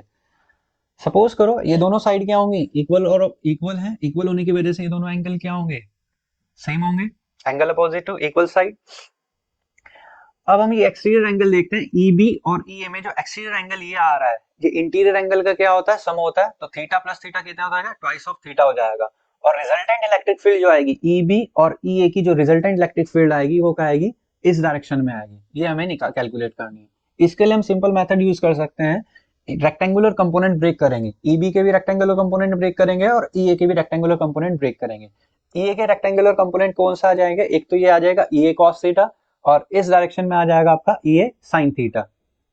ऐसे ही EB के कंपोनेंट ब्रेक करेंगे, ये आ जाएगा EB cos थीटा, और ये आ जाएगा आपका EB sin थीटा आ जाएगा आपके पास। A से P तक की डिस्टेंस हम कैसे कैलकुलेट करेंगे, पाइथागोरस थ्योरम से करेंगे। यहाँ से यहाँ तक की डिस्टेंस आ रहे हैं, और यहाँ से यहाँ तक की आपकी डिस्टेंस कितनी मान के चल रहे हैं, A मान के चलें, तो पाइथागोरस थ्योरम से आपकी वैल्यू कितनी आ जाएगी, under root of r square plus a square. अब EA और EB की पहले वैल्यू कैलकुलेट कर लेते हैं। EA की वैल्यू कितनी आ जाएगी, 1/4πε0 q upon r square plus a square, under root में वैल्यू थी, उसका स्क्वायर करा गया, तो इस अंडर रूट सॉल्व करके वैल्यू आ जाएगी। और डायरेक्शन किस तरफ लग रही है, PA वाली डायरेक्शन में लग रही है। ऐसे ही EB वाली वैल्यू क्या आ जाएगी आपकी, 1/4πε0 q upon r square plus a square, ये भी अंडर रूट में था, उसका स्क्वायर करा गया, तो ये वैल्यू आ जाएगी, और डायरेक्शन हो जाएगी अलोंग PM हो जाएगी। EA और EB के कंपोनेंट रिजोल्व करे थे। अब अगर फिगर के हिसाब से देखें, EA और EB दोनों की वैल्यू क्या आ रही है, सेम आ रही है, इनका मैग्नीट्यूड क्या आ रहा है, सेम आ रहा है, जिसकी वजह से एक फायदा हुआ, जो P पॉइंट पे EB sin थीटा है और EA sin थीटा है, वो इक्वल और ऑपोजिट होने की वजह से क्या हो जाएंगे, कैंसिल आउट हो जाएंगे। मतलब इनकी वजह से P पॉइंट पे जो इफेक्टिव इलेक्ट्रिक फील्ड थी वो कैंसिल आउट हो गई। अब रिजल्टेंट इलेक्ट्रिक फील्ड किसकी वजह से बड़ी होगी, cos थीटा वाले कंपोनेंट की वजह से बची होगी। एक EB cos थीटा है और EA cos है, दोनों एक ही डायरेक्शन जा रहे हैं, दोनों को क्या कर देंगे, ऐड कर देंगे, और हमारी रिजल्टेंट इलेक्ट्रिक फील्ड आ जाएगी EA cos theta plus EB cos theta. cos theta हम क्या करेंगे, कॉमन लेंगे, EA और EB की वैल्यू पुट करेंगे, cos थीटा की वैल्यू पुट कर देंगे A upon under root of r square plus a square. Solve करने के बाद 2QA क्या आ जाएगा आपका, डायपोल मोमेंट आ जाएगा P, और r square plus a square, और under root r square plus a square को सॉल्व करेंगे तो r square plus a square की पावर क्या आ जाएगी, 3/2 आ जाएगी। इसमें भी एक स्पेशल केस ये आता है, अगर डायपोल की लेंथ को स्मॉल कर दिया जाए तो क्या होगा, डायपोल की लेंथ को स्मॉल करने के बाद रिलेशन आपका आ जाएगा 1/4πε0 P अपॉन आर क्यूब। इसी से रिलेटेड एक टॉपिक आता है, अगर आपका जो P पॉइंट था वो एक्सियल लाइन पे एग्जिस्ट ना करके और ना ही इक्विटोरियल लाइन पे एग्जिस्ट करके किसी और पॉइंट पे एग्जिस्ट कर रहा है, तो उसके लिए हम क्या करेंगे, फिर से वही लेके चलेंगे, हम एक डायपोल लेके चलेंगे, जो क्या होगा, यहाँ पे माइनस क्यू चार्ज होगा और B पॉइंट पे प्लस क्यू चार्ज होगा, और इस डायपोल मोमेंट, इसका जो डायपोल मोमेंट होगा वो हम पहले से ही मान के चल रहे हैं, कितना, P मान के चल रहा है। ये जो P पॉइंट एग्जिस्ट कर रहा है यहाँ पे, वो ना ही तो एक्सियल लाइन पे एग्जिस्ट कर रहा है, ना ही इक्विटोरियल लाइन पे एग्जिस्ट कर रहा है, AB डायपोल की वजह से। अब हम इसे क्या करते हैं, एक्सियल लाइन और इक्विटोरियल बनाने की कोशिश करते हैं। हमने क्या किया, डायपोल को थोड़ा सा रोटेट करा, रोटेट करने की वजह से ये वाला पॉइंट ए इधर आ चुका है और बी वाला पॉइंट इधर आ चुका है, इसे हमने मान लिया ए डैश और बी डैश। इसकी वजह से ये पी पॉइंट कहाँ लाई कर रहा है, एक्सल लाइन पे लाई कर रहा है, और एक्सल लाइन पे लाई कर रहा है तो उसकी इलेक्ट्रिक फील्ड कैसे एग्जिस्ट करेगी, पी पॉइंट पे ई एक्सल मान के चल रहा है। ऐसे ही डायपोल को थोड़ा क्लॉकवाइज रोटेट किया गया है, क्लॉकवाइज रोटेट करने पे ये वाला एंड ये पहुंच जाता है यहाँ पे, और ये वाला जो एंड हो जाता है वो इधर पहुंच जाता है, जिसकी वजह से पी पॉइंट कहाँ पे लाई कर रहा है, आपका इक्वेटोरियल पोर्शन पे लाई कर रहा है, और इसकी वजह से जो आपकी इलेक्ट्रिक फील्ड आएगी वो क्या आएगी, ई इक्वेटोरियल आ जाएगी। डायपोल मोमेंट पी मान के चल रहे हैं, तो डायपोल मोमेंट सपोज करो एंगल कितना बना रहा है, पी पॉइंट वाली लाइन के साथ में थीटा एंगल बना रहा है, जिसकी वजह से डायपोल मोमेंट क्या हो जाएगा, दो रेक्टेंगुलर कंपोनेंट ब्रेक हो जाएगा, एक आ जाएगा पी कॉस थीटा और दूसरा कंपोनेंट क्या आ जाएगा, पी साइन थीटा आ जाएगा। और ओ से पी तक की डिस्टेंस कितनी मान के चल रहे हैं हम, आर मान के चल रहे हैं। डायपोल की लेंथ स्मॉल होने की वजह से हम दोनों स्मॉल लेंथ वाले फॉर्मूले यूज करेंगे, पहले एक्सेल के लिए यूज करेंगे और फिर इक्वेटोरियल के लिए यूज करेंगे। The point P lies on axial line of dipole A dash B dash. A dash B dash क्या कर रहा है, एक्सेल लाइन पे लाई कर रहा है पॉइंट P की वजह से। तो एक्सेल लाइन का फॉर्मूला हमने पीछे पढ़ा था 1/4πε0 और डायपोल मोमेंट यहाँ पे P ना होने की वजह से क्या है, P cos थीटा है, और डायरेक्शन उसकी क्या होगी, अलोंग PM होगी। सिमिलरली जो पॉइंट P है वो A डैश B डैश की वजह से कहाँ लाई कर रहा है, इक्वेटोरियल लाइन पे लाई कर रहा है, और उसके लिए भी हम स्मॉल वाला फॉर्मूला यूज करेंगे 1/4πε0, और डायपोल मोमेंट यहाँ पे कितना होगा इसके इक्वेटोरियल के लिए, P sin theta upon r cube. दोनों का रिजल्टेंट निकालेंगे, रिजल्टेंट कितना आ जाएगा, E equals to under root of E axial का स्क्वायर प्लस E इक्वेटोरियल का स्क्वायर। क्यों, क्योंकि दोनों के बीच में यहाँ पे एंगल कितना बन रहा होगा, ये 90 डिग्री का एंगल बन रहा होगा। तो रिजल्टेंट वाला फॉर्मूला हमने क्या किया है, यूज किया है। ई एक्सेल की वैल्यू पुट करी गई है, ई इक्वेटोरियल की वैल्यू उनका स्क्वायर पुट किया गया है, फिर इसमें से क्या किया गया है, कॉमन ले लिया है। कॉमन लेने के बाद आपकी वैल्यू बचती है ये, यहाँ पे साइन स्क्वायर थीटा को ब्रेक करके 1 माइनस कॉस स्क्वायर थीटा लिखा है, जो कि सॉल्व करके कितना आ जाएगा, 1 प्लस 3 कॉस स्क्वायर थीटा आ जाएगा, और अंडर रूट से ये स्क्वायर वाली टर्म बाहर लेके कितनी आ जाएगी, 1/4πε T अपॉन आर क्यूब। तो एक्चुअल में इलेक्ट्रिक फील्ड का फॉर्मूला आपका ये बच जाता है। इसके लिए हम डायरेक्शन भी निकाल सकते हैं, डायरेक्शन ऑफ इलेक्ट्रिक फील्ड कितनी आ जाएगी, हम बीटा से मान के चले तो tan बीटा इक्वल्स टू क्या आ जाएगा, ई इक्वेटोरियल अपॉन ई एक्सेल। इक्वेटोरियल का फॉर्मूला पुट करेंगे जो वैल्यू आई थी अभी, ऐसे ही ई एक्सेल का वैल्यू पुट करेंगे। सॉल्व करने के बाद 1/4πε0 से 1/4πε कट जाएगा, पी से ये पी कैंसिल आउट हो जाएगा, आर क्यूब से ये आर क्यूब कैंसिल आउट हो जाएगा, और बचेगा कितना, 1/2 ऑफ tan थीटा। ये आपकी क्या आ जाएगी, डायरेक्शन आ जाएगी। अगर हम एक्सेल और इक्वेटोरियल लाइन के लिए इसमें भी देखें, एक्सेल लाइन के लिए थीटा क्या होता है, 0, यहाँ पे थीटा 0 पुट करेंगे तो आपकी वैल्यू सेम एक्जैक्टली पहले वाली आ जाएगी 1/4πε0 2p अपॉन आर क्यूब। और इक्वेटोरियल के लिए थीटा कितना होता है, 90 डिग्री होता है, यहाँ पे cos 90 पुट करेंगे 0 हो जाएगा, और वैल्यू आपकी आ जाएगी 1/4πε0 p अपॉन आर क्यूब। ये एट एनी पॉइंट के लिए आपका क्या हो जाता है, टॉपिक फिनिश हो जाता है। नेक्स्ट टॉपिक आता है आपका electric dipole in uniform electric field. अगर किसी डायपोल को यूनिफॉर्म इलेक्ट्रिक फील्ड में प्लेस किया गया तो क्या एग्जिस्ट होगा। आप मान के चल रहे हैं एक डायपोल है हमारा ए और बी, जिसपे चार्जेस क्या होंगे, माइनस क्यू और क्यू होंगे, डिस्टेंस कितनी होगी, 2a होगी, इलेक्ट्रिक फील्ड आपकी लेफ्ट टू राइट डायरेक्शन में जा रही है। अगर सपोज करते हैं इलेक्ट्रिक फील्ड ने डायपोल के साथ में कितना एंगल बनाया है, थीटा एंगल बनाया है, बी पॉइंट पे इलेक्ट्रिक फील्ड की वजह से इस चार्ज पे जो फोर्स लग रही होगी वो कितनी लग रही होगी, F इक्वल्स टू क्यू लग रही होगी, और माइनस क्यू चार्ज पे कितनी लग रही होगी, F equals to minus q लग रही होगी। ये दोनों फोर्स इक्वल और अपोजिट आ रही है, और इक्वल और अपोजिट और इनका लाइन ऑफ एक्शन भी क्या है, डिफरेंट है। इसकी वजह से यहाँ पे क्या हो जाता है, टॉर्क कंस्टिट्यूट हो जाता है या टॉर्क एग्जिस्ट हो जाता है। इस टॉर्क को निकालने के लिए हमारे पास क्या फॉर्मूला होता है, torque equals to force into perpendicular distance. इन दोनों फोर्स के बीच में हमें क्या निकालनी पड़ेगी, पहले परपेंडिकुलर डिस्टेंस निकालनी पड़ेगी। तो डायग्राम में हम एक परपेंडिकुलर डाल लेते हैं, ये एन क्या है, यहाँ पे परपेंडिकुलर है, और थीटा ये है, तो ये भी क्या होगा, अल्टरनेट एंगल की वजह से थीटा हो जाएगा, और इसके दो कंपोनेंट रिजोल्व हो जाएंगे। ये वाला जो कंपोनेंट आ जाएगा वो आ जाएगा 2a cos थीटा, और ये वाला जो कंपोनेंट an वाला कंपोनेंट आ जाएगा वो आ जाएगा 2a sin थीटा। टॉर्क के फॉर्मूले की वजह से क्या आता है, force into perpendicular distance. Force हम कोई भी मैग्नीट्यूड यूज कर सकते हैं, क्यू ही ले लिया। परपेंडिकुलर डिस्टेंस यहाँ पे कौन सी होगी, an वाली परपेंडिकुलर डिस्टेंस होगी ये, और an की वैल्यू कितनी है, 2a sin theta. Value put करेंगे QE into 2a sin theta आ गया, 2a को बाहर लेके आएंगे e sin theta, q into 2a आपका क्या बन जाएगा, डायपोल मोमेंट, और टॉर्क का फॉर्मूला क्या आ जाता है, pe sin थीटा। ये मैग्नीट्यूड वाली फॉर्म में है, अगर वेक्टर फॉर्म में लेके आना है तो टॉर्क इक्वल्स टू क्या हो जाएगा, p क्रॉस e हो जाएगा। अगर हमें टॉर्क की मैक्सिमम वैल्यू पुट करनी है तो sin थीटा की मैक्सिमम वैल्यू कब आती है, थीटा इक्वल्स टू 90 पे। जब थीटा 90 पुट करोगे तो टॉर्क की क्या आ जाएगी, आपकी मैक्सिमम वैल्यू आ जाएगी। अगर स्टेबल इक्विलिब्रियम में आपको डायपोल को रखना है। तो स्टेबल इक्विलिब्रियम का मतलब क्या होता है, डायपोल इलेक्ट्रिक फील्ड की डायरेक्शन में क्या होना चाहिए, अलाइन होना चाहिए। इसका मतलब क्या होता है कि डायपोल को इलेक्ट्रिक फील्ड से के साथ में क्या होना पड़ेगा, पैरेलल होना पड़ेगा, तब जाके वो क्या बनेगा, स्टेबल इक्विलिब्रियम में आएगा। In uniform electric field dipole experience only torque. Uniform electric field में डायपोल केवल क्या एग्जिस्ट करेगा, डायपोल पे क्या एग्जिस्ट करेगा, केवल टॉर्क ही एग्जिस्ट करेगा। अगर यूनिफॉर्म ना होके इलेक्ट्रिक फील्ड क्या हो जाती है, नॉन यूनिफॉर्म हो जाती है, तो टॉर्क के साथ साथ नेट फोर्स भी एग्जिस्ट करेगा।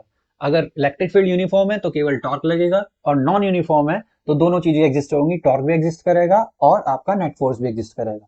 इससे ही रिलेटेड एक टॉपिक आता है आपका potential energy of N electric dipole placed in uniform electric field. अगर हम डायपोल को प्लेस करते हैं यूनिफॉर्म इलेक्ट्रिक फील्ड में तो कितनी एनर्जी एग्जिस्ट करता है वो, या कितनी एनर्जी स्टोर्ड होती है उसके अंदर।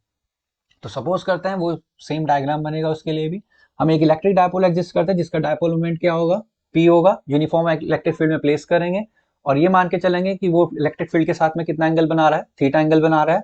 तो टॉर्क कितनी एग्जिस्ट होगी, अभी डिराइव करा था, p E sine theta, torque equals to क्या हो जाएगा, p E sine theta. If dipole is rotated through small angle d theta against torque, यहाँ पे क्या आता है, ये टॉर्क है।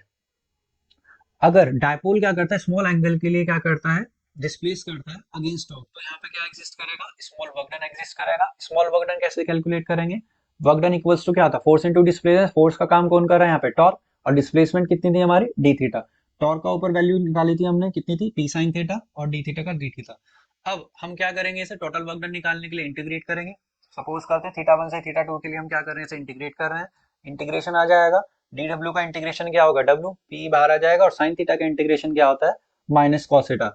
फिर इनकी लिमिट पुट करेंगे, minus cos theta two minus minus minus क्या हो जाएगा, प्लस आ जाएगा, और थीटा 1 एग्जिस्ट करेगा तो कॉस थीटा 1। इसमें से क्या करेंगे, माइनस साइन कॉमन ले लेंगे, माइनस साइन कॉमन लेंगे तो क्या आ जाएगा, W equals to minus p E cos theta 2 minus of cos theta 1 आ जाएगा। और ये जो वर्क डन होता है वो डायपोल में क्या कैसे स्टोर हो जाता है, एज अ पोटेंशियल एनर्जी क्या हो जाता है, स्टोर हो जाता है। तो इसे u से डिनोट कर देंगे, तो u इक्वल्स टू क्या आ जाएगा हमारा, minus of P cos theta 2 minus cos theta 1 आ जाता है। ये आपका एनर्जी स्टोर हो जाएगी डायपोल की, अगर हम यूनिफॉर्म इलेक्ट्रिक फील्ड में उसे प्लेस करेंगे तो। नोट इसमें ये आता है, अगर इनिशियली हम ये मान के चलते हैं कि डायपोल हमारा इलेक्ट्रिक फील्ड के साथ में क्या है, परपेंडिकुलर डायरेक्शन में रखा हुआ है, और बाद में फाइनली वो कुछ एंगल बना लेगा थीटा, तो हमारा इनिशियल एंगल क्या होगा, जो थीटा 1 होगा वो हमारा क्या हो जाएगा, 90 डिग्री होगा। फाइनल एंगल जो होगा हमारा वो क्या हो जाएगा, थीटा हो जाएगा। वैल्यू सॉल्व करने के बाद हमारी वैल्यू क्या आएगी, माइनस पीई कॉस थीटा, या हम उसे डॉट प्रोडक्ट में लिख सकते हैं, minus of P dot E. ये हमारा एनर्जी स्टोर हो जाती है। आपके इलेक्ट्रिक फील्ड के ये टॉपिक खत्म हो जाते हैं। नेक्स्ट टॉपिक आपके चलता है इलेक्ट्रिक फ्लक्स। अब ये इलेक्ट्रिक फ्लक्स होता क्या है, किसी भी सरफेस से normally electric line of force जितनी पास कर रही है वो आपकी क्या डिनोट करते हैं, electric flux. The total number of electric line of force passing normally through the surface. Surface का मतलब यहाँ पे एरिया से है, किसी पर्टिकुलर एरिया से जितनी भी total number of electric line of force normally pass कर रही है उसे क्या बोलेंगे हम, इलेक्ट्रिक फ्लक्स। कैलकुलेट करने के लिए इलेक्ट्रिक फ्लक्स को हमने एक सरफेस मानी है एस, जिसमें कि जिसे इलेक्ट्रिक फील्ड में प्लेस कर, यूनिफॉर्म इलेक्ट्रिक फील्ड में रखा गया है। इस सरफेस एस में एक छोटा सा एरिया एलिमेंट मान लेते हैं, जिसकी सरफेस मान लेते हैं एरिया है, डीएस सरफेस मान लेते हैं। इसका एरिया एलिमेंट मतलब कि इसका वेक्टर परपेंडिकुलर या नॉर्मल कंपोनेंट जो होगा वो ऐसे जाएगा, ये डीएस वेक्टर होगा।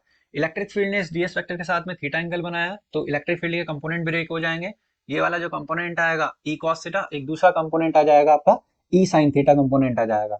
यहाँ पे नॉर्मल कंपोनेंट कौन सा होगा इलेक्ट्रिक फील्ड का, जो इस नॉर्मल वेक्टर के साथ में अलोंग चल रहा होगा, E cos theta. E cos theta यहाँ पे नॉर्मल कंपोनेंट है, और डीएस इसका क्या आ गया, एरिया कंपोनेंट आ गया। तो फ्लक्स की डेफिनेशन के हिसाब से electric line of force, total number of electric line of force normally pass through a area. इस एरिया से electric line of force normally कौन सी पास कर रही है, ई कॉस थीटा पास कर रही है। तो फ्लक्स के फॉर्मूले के हिसाब से क्या आ जाएगा, ई कॉस थीटा, और एरिया कितना होगा, डीएस आ जाएगा, जिसे हम क्या लिख सकते हैं, ई डीएस कॉस थीटा, या डॉट प्रोडक्ट में हम क्या लिख सकते हैं, ई डॉट डीएस। ये हमारा स्मॉल एरिया के निकाल रहे थे तो स्मॉल फ्लक्स आया, फ्लक्स को डिनोट करते हैं फाई से डिनोट करते हैं। अगर पूरे लूप के लिए हमें क्या निकालना है, फ्लक्स निकालना है, तो दोनों तरफ इंटीग्रेशन कर देते हैं, तो फाई इक्वल्स टू क्या हो जाएगा, integration of E dot DS. Integration पे ये बीच में सर्कल करा गया, इसका मतलब क्या होता है, टोटल लूप के लिए हम निकाल रहे हैं। और फ्लक्स की यूनिट जो हो जाएगी वो हो जाएगी न्यूटन मीटर स्क्वायर पर कूलम हो जाएगी। नेक्स्ट टॉपिक आता है इसमें गॉस थ्योरम। गॉस थ्योरम क्या कहता है, It states that the total electric flux through a closed surface enclosing a charge is equals to 1 upon epsilon naught times the magnitude of charge enclosed. मतलब अगर आपके पास एक सरफेस है, close surface, और इसमें चार्ज रखा हुआ है Q, तो इस सरफेस के लिए आपका फ्लक्स क्या होगा? Q by of epsilon naught होगा। अगर कोई और चार्ज होता, सपोज करो यहाँ पे चार्जेस हम क्या मान के चल लेते हैं, चार्जेस Q और एक मान के चल लेते हैं, 2Q मान के चल लेते हैं, दो चार्जेस हैं, तो फ्लक्स कितना आ जाएगा इसके लिए? फ्लक्स आ जाएगा आपके लिए जो फ्लक्स इक्वल्स टू, फ्लक्स आ जाएगा आपका Q और 2Q दोनों ऐड हो जाएंगे तो कितना आ जाएगा? 3Q upon epsilon not. तो टोटल चार्ज एनक्लोज्ड होना चाहिए आपका, जितना भी चार्ज एनक्लोज्ड होगा वो चार्ज एनक्लोज आएगा और डिवाइडेड बाय एप्सिलॉन। ये आपका गॉस थ्योरम कहता है। फ्लक्स का हमने एक फॉर्मूला अभी डिराइव करा था, phi equals to integration of E dot d s. अगर दोनों इक्वेशन को हम कंपेयर करें तो हमारा रिलेशन आ जाता है integration of E dot d s equals to q by epsilon naught, और इसे हम एज ए गॉस थ्योरम की तरह यूज कर सकते हैं। नेक्स्ट टर्म आती है आपकी गॉसियन सरफेस। गॉसियन सरफेस होती क्या है? किसी भी चार्ज डिस्ट्रीब्यूशन के अराउंड एक क्लोज सरफेस जिसकी वजह से इलेक्ट्रिक फील्ड इंटेंसिटी हर पॉइंट पे क्या हो जाती है? सेम हो जाती है।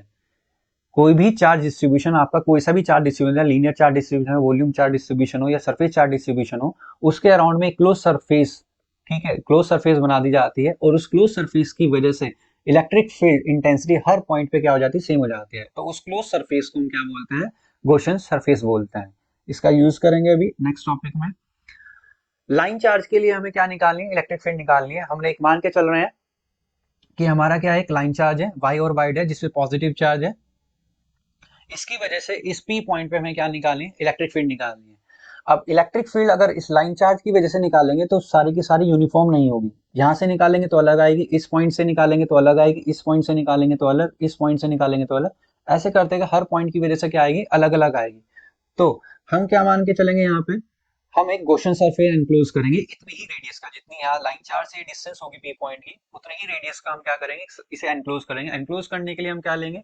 एक सिलेंड्रिकल सरफेस लेंगे। ये सिलेंडर बना गया जिसे हम क्या मान के चलेंगे? Gaussian surface. अब हर पॉइंट पे, इस सरफेस की हर पॉइंट पे आपका इलेक्ट्रिक फील्ड क्या हो जाएगा? यूनिफॉर्म हो जाएगा। तो सरफेस पे हमने क्या माना? एक स्मॉल एरिया मान के चलते हैं डीएस, जिसका नॉर्मल कंपोनेंट क्या होगा? डीएस वेक्टर होगा। और इस लाइन चार्ज की वजह से इलेक्ट्रिक फील्ड भी कितनी होगी? ई होगी। सिमेट्री होने की वजह से इलेक्ट्रिक फील्ड जो लाइन चार्ज पे होगी वो हमेशा क्या होगी? रेडियली आउटवर्ड होगी, या हम ये सिंपली कह सकते हैं जो इलेक्ट्रिक फील्ड होगी सरफेस पे इस पी पॉइंट पे वो हमेशा क्या होगी? परपेंडिकुलर डायरेक्शन में होगी, सिमेट्री की वजह से।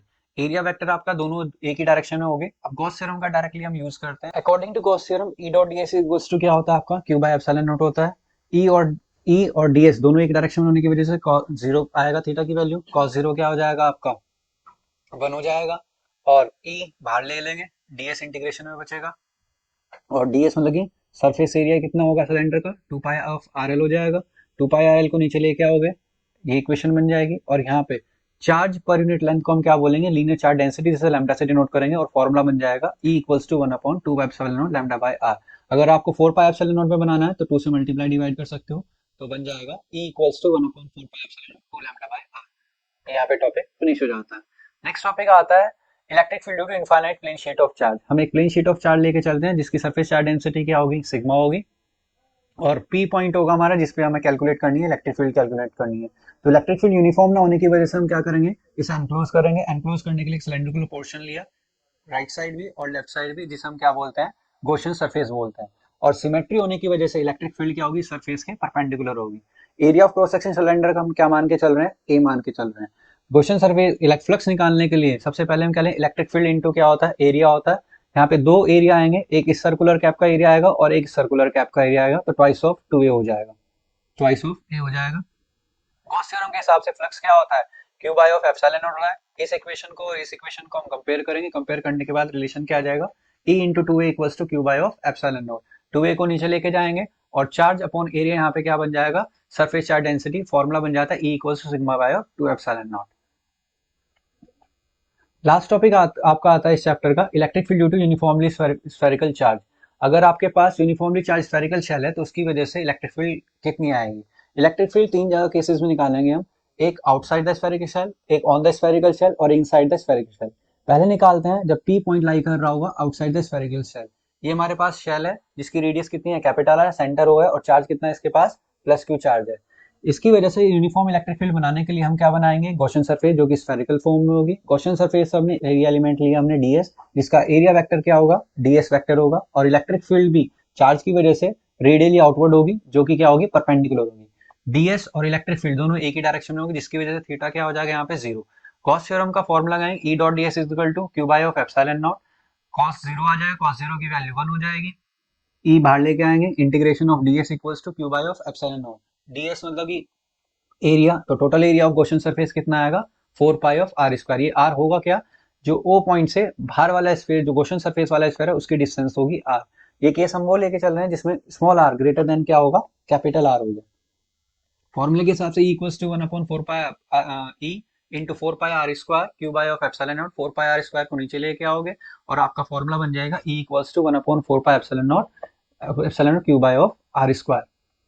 नेक्स्ट इसमें केस आता है जब पॉइंट पी आपका कहाँ लाई कर रहा होगा, ऑन द स्फेरिकल शेल लाई कर रहा होगा। ऑन द स्फेरिकल शेल में होगा क्या, जो आर होगा वो कैपिटल आर के क्या हो जाएगा, इक्वल हो जाएगा। केवल आपको सिमिलरली पहले वाले टॉपिक की तरह करना है, जिसमें कि आपका क्या हो जाएगा, E dot d s equal to q by epsilon Gauss theorem की हेल्प से आ जाएगा। ई और डी एस दोनों एक ही डायरेक्शन में होने की वजह से कॉस 0 आ जाएगा, कॉस 0 की वैल्यू 1 आ जाएगी। एरिया पुट करेंगे, डीएस की वैल्यू पुट करेंगे, कितना आ जाएगा, 4 पाई आर स्क्वायर। नीचे लेके आएंगे और फॉर्मूला क्या हो जाएगा, 1/4 pi epsilon q by of r square. पहले वाले केस में और इस वाले केस में केवल आर का, वहां पे स्मॉल आर स्क्वायर आर था जो कि कैपिटल आर से ग्रेटर देन थी, यहाँ पे इक्वल होने की वजह से कैपिटल आर आ रहा है। लास्ट इसमें केस बनता है जब स्फेरिकल शेल क्या, जब पी पॉइंट कहाँ लाई कर रहा होगा, स्फेरिकल शेल के इनसाइड लाई कर रहा होगा। जब इनसाइड लाई करेगा, ये वाला केस कौन सा बनेगा, small r less than of capital r lie करेगा। यहाँ पे अगर गॉसियन सरफेस अगर हम बनाए भी, तो गॉसियन सरफेस कोई चार्ज एनक्लोज नहीं करी, चार्ज की वैल्यू 0 होने की वजह से इलेक्ट्रिक फील्ड क्या हो जाएगी, आपकी 0 हो जाएगी। या हम पहले भी टॉपिक पढ़ चुके हैं, inside the conductor electric field हमेशा क्या होती है, 0 होती है। ये उसी का केस है। इसका हमने ग्राफ भी बनाया है। ग्राफ क्या होगा, less than of capital are, मतलब कि इनसाइड द स्फेरिकल शेल आपकी इलेक्ट्रिक फील्ड क्या रहेगी, आपकी 0 रहेगी, ठीक है। और आर पे हमेशा क्या रहेगी, मैक्सिमम रहेगी ऑन द स्फेरिकल शेल। और उसके बाद जब small r greater than capital R होगा, तो इलेक्ट्रिक फील्ड क्या करती रहेगी, डिक्रीज कर रही रहेगी। ये आपका ग्राफ है और ये टॉपिक भी आपका क्या इंपॉर्टेंट है। Hope you understand the unit first of NCERT. Hello everyone, unit second शुरू करते हैं, electrostatic potential and capacitance. Electrostatic potential होता क्या है, आपके पास अगर एक सोर्स चार्ज है और इसकी अपनी एक फील्ड है, और इन्फिनिटी पे कहीं ना कहीं क्या रखा हुआ है, एक टेस्ट चार्ज रखा हुआ है। इस टेस्ट चार्ज को इस फील्ड, सोर्स चार्ज की फील्ड तक आने के लिए जितना भी वर्कडन करना पड़ेगा, इस वर्कडन को ही हम क्या बोलेंगे, इलेक्ट्रिक पोटेंशियल बोलेंगे। कैलकुलेट करने के लिए हम कंसिडर करते हैं एक पॉइंट चार्ज जो कि ओ पॉइंट पे प्लेस किया गया है। वी पोटेंशियल होगी कहाँ पे, ए पॉइंट तक। ए पॉइंट तक इस सोर्स चार्ज की क्या एग्जिस्ट हो रही है, फील्ड एग्जिस्ट हो रही है। हमें इंफिनिटी से इस ए पॉइंट तक लाना है। इंफिनिटी से ए पॉइंट तक आते आते हमने कंसिडर करे दो पॉइंट पी और क्यू, जिनकी स्मॉल एलिमेंट लेंथ कितनी होगी, डीएल होगी। टेस्ट चार्ज पी पॉइंट पे है, सोर्स चार्ज पी पॉइंट पे जो टेस्ट चार्ज एग्जिस्ट कर रहा है, उससे फोर्स कितने लगाएगा, F equals to q naught of E exist करेगा। इस फोर्स का अपोज करके इस टेस्ट चार्ज को किधर मूव करना है, ए की साइड मूव करना है, तो वो कितनी फोर्स एग्जिस्ट करेगा, F equals to minus of q naught A. If W infinity A is the work done in moving a test charge from infinity to A, infinity से ए तक आने के लिए हम वर्क डन कितना मान के चल रहे हैं, डब्ल्यू इन्फिनिटी टू ए, तो पोटेंशियल कितना हो जाएगा, infinity to a upon test charge, V equals to W upon q. ये फॉर्मूला यूज किया गया है। फोर्स एग्जिस्ट कर रहे थे पी पॉइंट पे, F equals to q naught E, और इसका अपोज करके F equals to minus q naught E move का फोर्स का यूज करके वो अपोज मूव करेगा। और जब किसी का फोर्स का अपोज करेगा तो स्मॉल वर्क डन आएगा। और स्मॉल वर्क डन निकालने के लिए हम क्या करेंगे, d W equals to F dot D l. F d l cos क्या आ जाएगा, 180। कॉस 180 क्यों आया है, source charge electric field apply कर रहा था राइट साइड में और टेस्ट चार्ज मूव कर रहा है लेफ्ट साइड में, तो एंगल कितना बन जाएगा यहाँ पे, 180 डिग्री बन जाएगा। कॉस 180 की वैल्यू जो होगी वो होगी -1। एफ की वैल्यू पुट करेंगे minus of q naught E, value आ जाएगी कितनी, q naught E of d l. अब यहाँ पे जो डीएल लेंथ है, जो डीएल लेंथ है वो आर के रेस्पेक्ट में क्या हो रही है, डिक्रीज हो रही है, जिसे हम ये मान के चलेंगे तो डीएल इक्वल्स टू क्या होगा, माइनस ऑफ डी आर होगा। वैल्यू पुट करते ही ये आ जाएगा हमारे पास। इलेक्ट्रिक फील्ड का फॉर्मूला अप्लाई करेंगे, 1/4 pi epsilon q by r square. Small work done calculate हो जाएगा। टोटल वर्क डन निकालने के लिए हम क्या करेंगे, इंटीग्रेट करेंगे इन्फिनिटी टू आर ए के लिए। इंटीग्रेट करते हुए 1/r स्क्वायर का जो इंटीग्रेशन हो जाएगा वो कितना आ गया, -1/r हो जाएगा। लिमिट पुट करेंगे -1/r ए, माइनस माइनस प्लस 1/इंफिनिटी। 1/इंफिनिटी 0 होता है, तो टोटल वर्क डन हमारा इतना कैलकुलेट हो जाएगा। ये टोटल वर्क डन की वैल्यू हम इक्वेशन फर्स्ट में पुट करेंगे और सॉल्व करके ए पॉइंट पे जो हमारा पोटेंशियल होगा वो कितना आ जाएगा, 1/4 pi epsilon naught q by r a. हम ये कंसीडर मान के करते हैं कि जो ए पॉइंट की डिस्टेंस है आर ए, उसे हम आर मान के चल रहे हैं, और जो वी ए पोटेंशियल है उसे हम क्या मान के चल रहे हैं, वी पोटेंशियल मान के। तो रिप्रेजेंट करते वी को वी से रिप्रेजेंट करते हैं, आर ए को आर ए से रिप्रेजेंट करते हैं, तो फॉर्मूला बन जाता है किसी पॉइंट चार्ज के लिए 1/4 Q by of R. Topic यहाँ पे खत्म हो जाता है। नेक्स्ट टॉपिक आता है आपका electric potential at any point due to an electric dipole. किसी भी इलेक्ट्रिक डायपोल की वजह से किसी कोई पॉइंट पे, ना वो एक्सियल पे लाई कर रहा है ना इक्वेटोरियल पे लाई कर रहा है, उस पॉइंट पे हमें पोटेंशियल एग्जिस्ट कराना है। एक माइनस क्यू चार्ज है हमारे पास, एक प्लस क्यू चार्ज है। Minus Q charge P point पे पोटेंशियल अप्लाई करेगा। सपोज करते हैं माइनस क्यू कितना अप्लाई कर रहा है, वी ए पोटेंशियल अप्लाई कर रहा है, और प्लस क्यू वाला पी पॉइंट पे कितनी एग्जिस्ट कर रहा है potential, V B potential exist कर रहा है। वी ए का फॉर्मूला क्या आ जाएगा 1/4 minus Q upon P A, और वी बी का फॉर्मूला आ जाएगा 1/4 Q upon P B. Suppose करते हैं डायपोल की जो टोटल लेंथ थी वो कितनी थी 2a, ओ इसका मिड पॉइंट है, o से p तक की डिस्टेंस कितनी है r है। pa और pb की वैल्यू कैलकुलेट करने के लिए हम इस पे क्या डालेंगे, परपेंडिकुलर। पहले po को एक्सटेंड करके m पॉइंट तक ले गए और a से इस पे परपेंडिकुलर डाला, ऐसे ही हमने b से n तक एक परपेंडिकुलर डाला।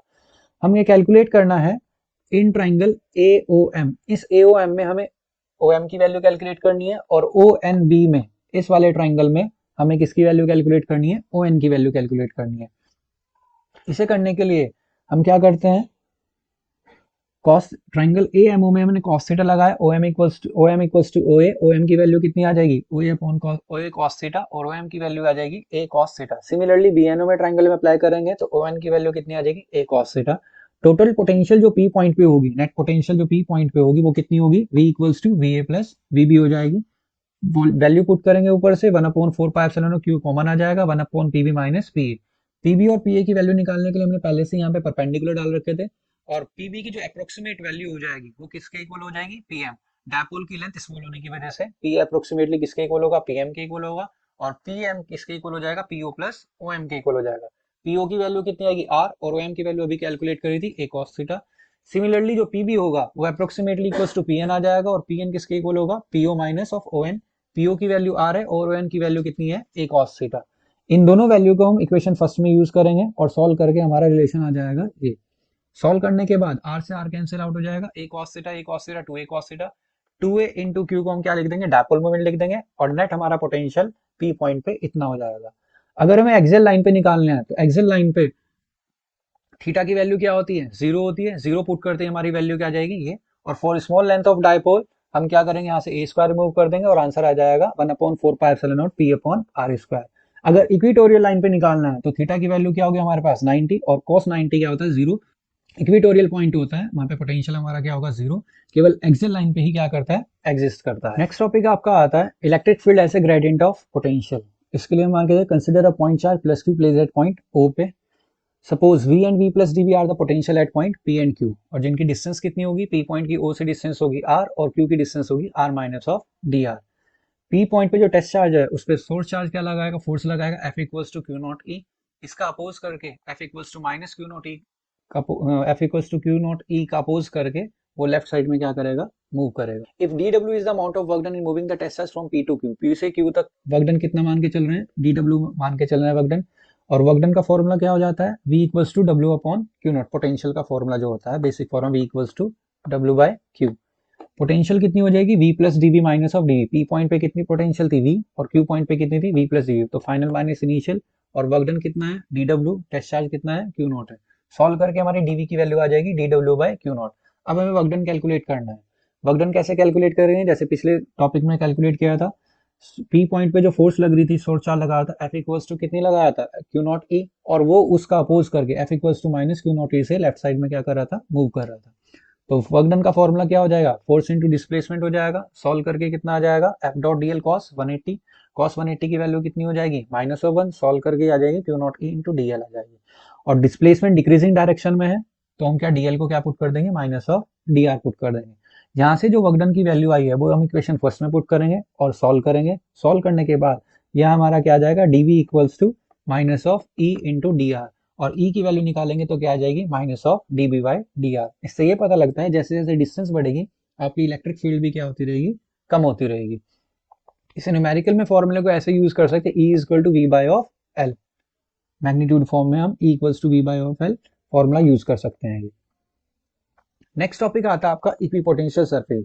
जैसे पहले वाले चैप्टर में क्वेश्चन सरफेस पढ़ी थी जहाँ पे इलेक्ट्रिक फील्ड को यूनिफॉर्म बनाते हैं, ऐसे ही इक्विपोटेंशियल सरफेस में क्या होता है, एक ऐसी सरफेस जहाँ पे आपका हर पॉइंट पे इलेक्ट्रोस्टैटिक जो पोटेंशियल होगा वो क्या रहेगा, सेम रहेगा। Any surface which has the same electrostatic potential at every point is called equipotential surface. Equipotential surface की प्रॉपर्टीज क्या होती हैं, किसी भी इक्विपोटेंशियल सरफेस पे कोई भी वर्क डन नहीं होता। अब वर्क डन क्यों नहीं होता, मान के चलते हैं आपके पास कोई इक्विपोटेंशियल सरफेस है जिसमें दो पॉइंट कंसीडर करते हैं ए और बी।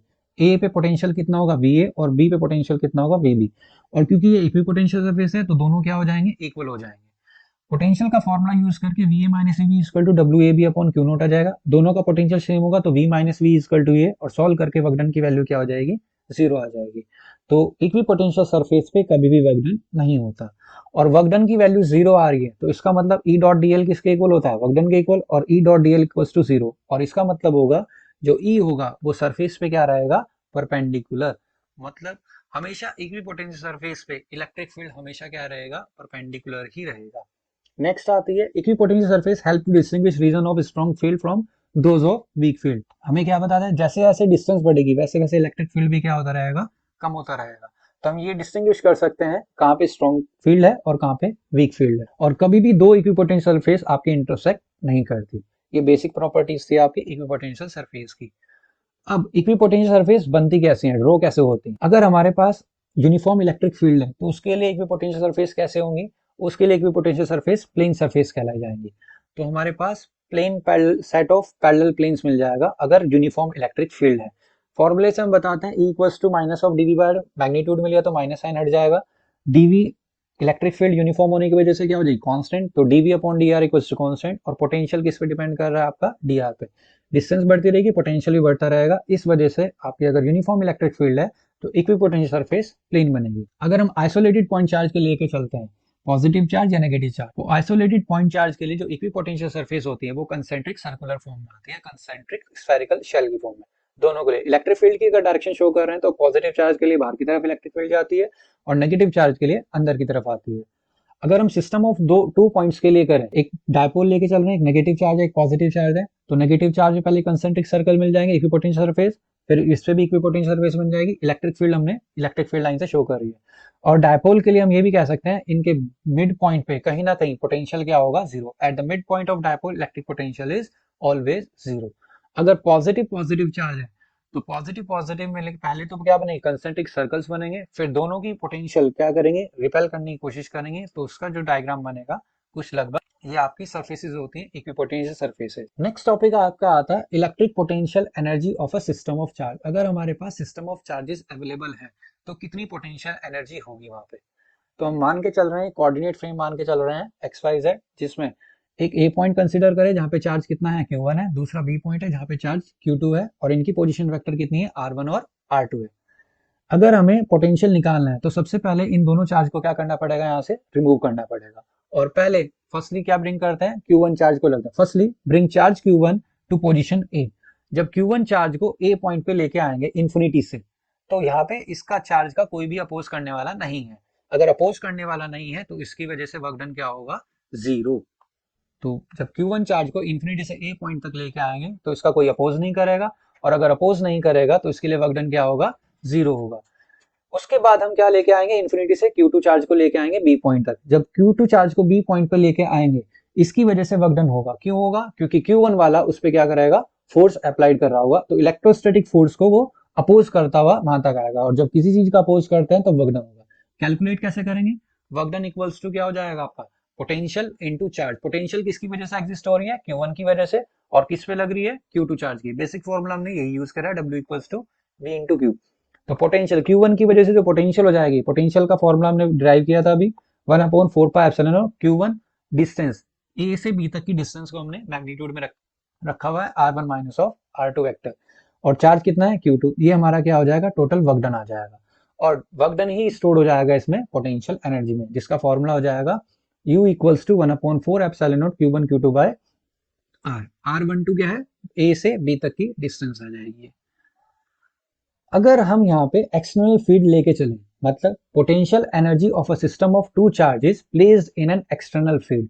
अब पिछले वाले टॉपिक में एक्सटर्नल फील्ड जीरो थी, अब यहाँ पे अगर एक्सटर्नल फील्ड भी लग रही है तब क्या होगा। इसके लिए हम सिस्टम कंसीडर करते हैं, consider a system of two charges Q1 and Q2 located at a distance of R1 and R2 from origin, जैसा कि अभी पिछले वाले डायग्राम में था। Let these charges are place in an external field of magnitude E, और ये charges यहाँ पे किस में रखे हुए हैं, एक एक्सटर्नल फील्ड है जिसकी वैल्यू हम स्ट्रेंथ क्या मान के चल रहे हैं, ई मान के चल रहे हैं। तो जब Q1 चार्ज को इन्फिनिटी से लेके आएंगे तब वर्क डन कितना होगा, तब पिछले वाले टॉपिक में वर्क डन क्या आ रहा था, हमारा 0 आ रहा था, लेकिन अब एक्सटर्नल फील्ड की वजह से जो वर्क डन आ जाएगा वो कितना आ जाएगा, Q1 इंटू वी आ जाएगा। अब अगर Q2 चार्ज को लेके आ रहे हैं बी पॉइंट तक, तो इसमें दो वर्क डन होंगे, एक तो कौन सा वर्क डन होगा, एक्सटर्नल फील्ड की वजह से, और दूसरा वर्क डन होगा Q1 के पोटेंशियल की वजह से, जो कि अभी पिछले वाले टॉपिक में निकाला था। तो दोबारा सुन लो, Q1 चार्ज जब इन्फिनिटी से आएगा तब वर्क डन कितना हो जाएगा, एक्सटर्नल फील्ड की वजह से Q1 इंटू वी, और जब Q2 चार्ज इन्फिनिटी तो इसमें दो वर्क डन एग्जिस्ट करेंगे, एक एक्सटर्नल फील्ड की वजह से और एक Q1 की वजह से, जो कि हमने पिछले वाले टॉपिक में पूरा किया था। इन तीनों वर्क डन को हम क्या कर देंगे, ऐड कर देंगे, तो हमारा टोटल एनर्जी कितनी आ जाएगी, Q1 into V plus Q2 into V plus 1/4 pi epsilon not Q1 Q2 upon R12। R12 Q1 और Q2 के बीच की क्या है, डिस्टेंस है। ये टॉपिक आपका फिनिश हो जाता है यहाँ पे। नेक्स्ट टॉपिक आता है आपका डाइलेक्ट्रिक। डाइलेक्ट्रिक क्या होता है, when electric field is applied on an insulator induced charges are produced on its faces, such insulator is called dielectric। अगर कोई भी हमारे पास इंसुलेटर है और उसे हमने इलेक्ट्रिक फील्ड में प्लेस करा गया है, तो इलेक्ट्रिक फील्ड में प्लेस होने के बाद उस पर चार्ज क्या होना शुरू हो जाएंगे, इंड्यूस होना शुरू हो जाएंगे, और वो इंसुलेटर एक इंसुलेटर ना बिहेव करके डाइलेक्ट्रिक की तरह बिहेव करेगा। दो तरह के डाइलेक्ट्रिक होते हैं, polar dielectric, non polar dielectric. Non polar dielectric वो होते हैं जिनकी सेंटर ऑफ ग्रेविटी किस किस की, पॉजिटिव और नेगेटिव चार्ज की सेंटर ऑफ ग्रेविटी दोनों कोइंसाइड कर रही हो, उसे बोलेंगे हम नॉन पोलर डाइलेक्ट्रिक। और अगर सेंटर ऑफ ग्रेविटी पॉजिटिव और नेगेटिव चार्ज की कोइंसाइड नहीं करती तो वो होता है नॉन पोलर डाइलेक्ट्रिक। जो नॉन पोलर डाइलेक्ट्रिक होता है उसका डायपोल मोमेंट क्या होता है, जीरो होता है, और जो पोलर डाइलेक्ट्रिक होता है जिसकी नेगेटिव और पॉजिटिव चार्ज की ग्रेविटी कोइंसाइड नहीं करती, उनका डायपोल मोमेंट क्या होता है, फाइनाइट होता है। फिगर में शो किया हुआ है। पोलर डाइलेक्ट्रिक कौन से होते हैं, पोलर डाइलेक्ट्रिक वो होते हैं जिनकी सेंटर ऑफ ग्रेविटी पॉजिटिव और नेगेटिव चार्ज की सेंटर ऑफ ग्रेविटी क्या होती है, कोइंसाइड नहीं करती, और जिनकी कोइंसाइड करती है वो आपका क्या होता है, नॉन पोलर डाइलेक्ट्रिक होती है। नेक्स्ट टॉपिक आता है behaviour of a conductor in electrostatic field. Electrostatic field में कंडक्टर का बिहेवियर कैसा होता है, हम मान के चलते हैं एक पॉजिटिव चार्ज मान के चलते हैं, एक नेगेटिव प्लेट मान के चलते हैं, और इसमें बीच में क्या है, कंडक्टर है।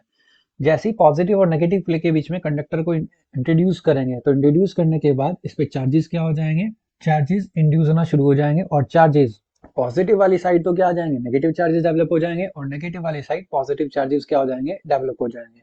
पॉजिटिव और नेगेटिव की वजह से कंडक्टर के अंदर भी एक इलेक्ट्रिक फील्ड सेटअप हो जाएगी, जो बाहर वाली इलेक्ट्रिक फील्ड, जो अप्लाइड इलेक्ट्रिक फील्ड है, उसका कंप्लीटली क्या करेगी, अपोज करेगी, जिसकी वजह से इनसाइड द कंडक्टर क्या हो जाता है, इलेक्ट्रिक फील्ड जीरो। पहली आपकी प्रॉपर्टी है, inside the conductor electric field is zero. Next आता है सरफेस पे, जो यहाँ पे सरफेस कंडक्टर का बाहर जो सरफेस वाला पार्ट है, इस पे इलेक्ट्रिक फील्ड कितनी एग्जिस्ट कर रही होगी, इलेक्ट्रिक फील्ड कितनी एग्जिस्ट कर रही होगी, electric field at the surface of charge conductor is E equals to sigma by epsilon naught. ठीक है। नेक्स्ट प्रॉपर्टी आती है, जो हमेशा इलेक्ट्रिक फील्ड सरफेस पे होगी वो हमेशा क्या होगी, परपेंडिकुलर होगी। At the surface of conductor electric field is perpendicular to its surface. और अगर किसी सरफेस पे इलेक्ट्रिक फील्ड परपेंडिकुलर है तो उसका मतलब क्या होगा, वो सरफेस एक इक्विपोटेंशियल सरफेस की तरह बिहेव कर रही होगी। Entire body of conductor is at constant potential, मतलब equipotential surface. When a conductor is charge, acquired charge reside on its surface. जब कंडक्टर क्या होता है, चार्ज होता है, तो चार्ज जो एक्वायर्ड होते हैं उसकी सरफेस पे रिसाइड्स हो जाता है। ये बिहेवियर ऑफ कंडक्टर होता है आपका इलेक्ट्रिक फील्ड में। नेक्स्ट टॉपिक आता है पोलराइजेशन। पोलराइजेशन होता क्या है, the stretching of dielectric atom due to displacement of charges in the atom under the action of applied electric field. Electric field के अप्लाइड होने की वजह से डिस्प्लेसमेंट होना, चार्जेस का डिस्प्लेस होना, और डिस्प्लेस होने से वो क्या बन जाएगा, नॉन पोलर डाइलेक्ट्रिक से पोलर डाइलेक्ट्रिक की फॉर्म में आ जाएगा, तो इसे बोला जाता है polarization. Stretching of dielectric atom due to displacement of charges under the action of applied electric field. अगर डाइलेक्ट्रिक स्लैब में हम देखें पोलराइजेशन का इफेक्ट कैसा होता है, तो हमने एक पॉजिटिव प्लेट मान के चल रहे हैं, एक नेगेटिव प्लेट मान के चल रहे हैं। पॉजिटिव प्लेट की surface charge density plus sigma है, और नेगेटिव प्लेट की surface charge density minus sigma है। डाइलेक्ट्रिक स्लैब को हमने क्या करा, इंट्रोड्यूस कराया पॉजिटिव और नेगेटिव प्लेट के बीच में, और यहाँ पे चार्ज क्या हो जाएगा, इंड्यूस होना शुरू हो जाएगा, पॉजिटिव चार्ज की साइड क्या हो जाएगा, नेगेटिव चार्ज इंड्यूस्ड हो जाएगा, और नेगेटिव चार्ज की साइड पॉजिटिव चार्ज क्या हो जाएगा, इंड्यूस्ड हो जाएगा, जिसकी वजह से यहाँ पे भी एक इलेक्ट्रिक फील्ड अप्लाई होगी जिसे हम क्या बोलते हैं, पोलराइजिंग इलेक्ट्रिक फील्ड, जो स्लैब के सरफेस चार्ज की वजह से आई है। अप्लाइड इलेक्ट्रिक फील्ड हमारी कितनी है, ई नोट है। ये जो ईपी होगा ये कभी भी अप्लाइड इलेक्ट्रिक फील्ड को कंप्लीटली नहीं क्या नहीं करता, रिमूव नहीं कर पाता।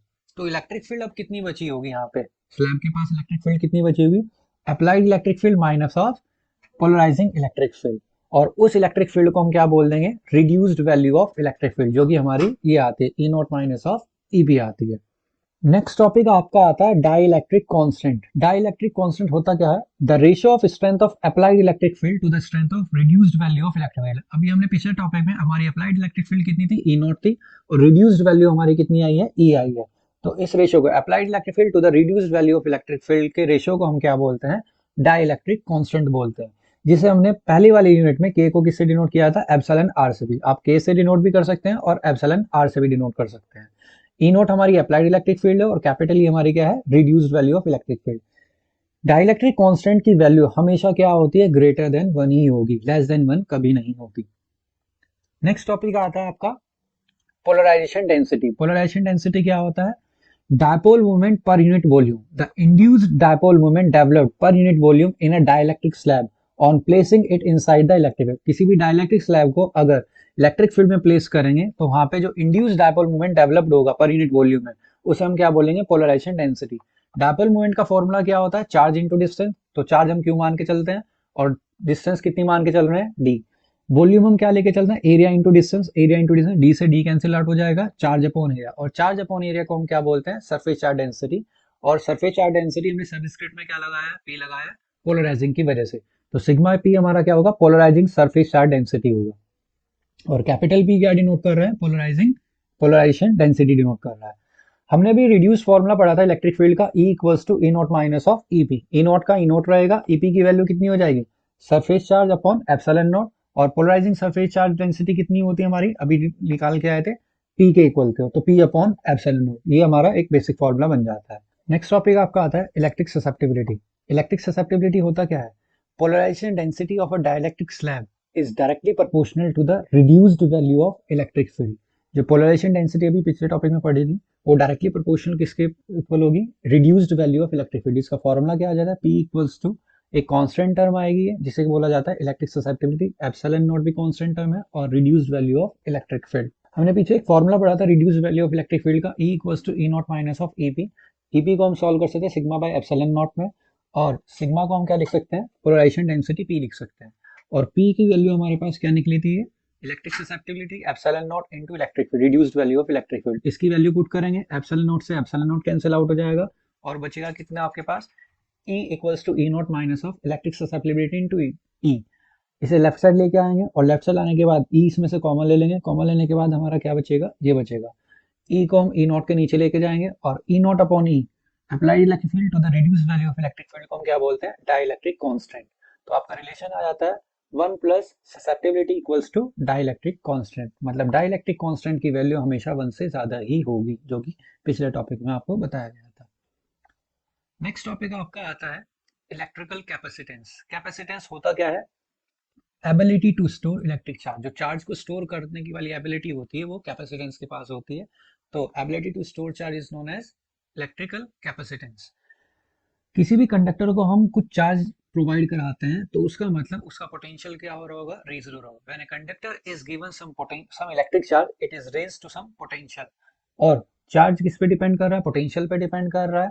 तो Q directly proportional to V, proportionality sign हटाएंगे, कांस्टेंट टर्म आएगी, Q is equal to CV। C यहाँ पे क्या होगा, कांस्टेंट टर्म होगी, जिसे हम क्या बोलते हैं, कैपेसिटेंस ऑफ कंडक्टर बोलते हैं।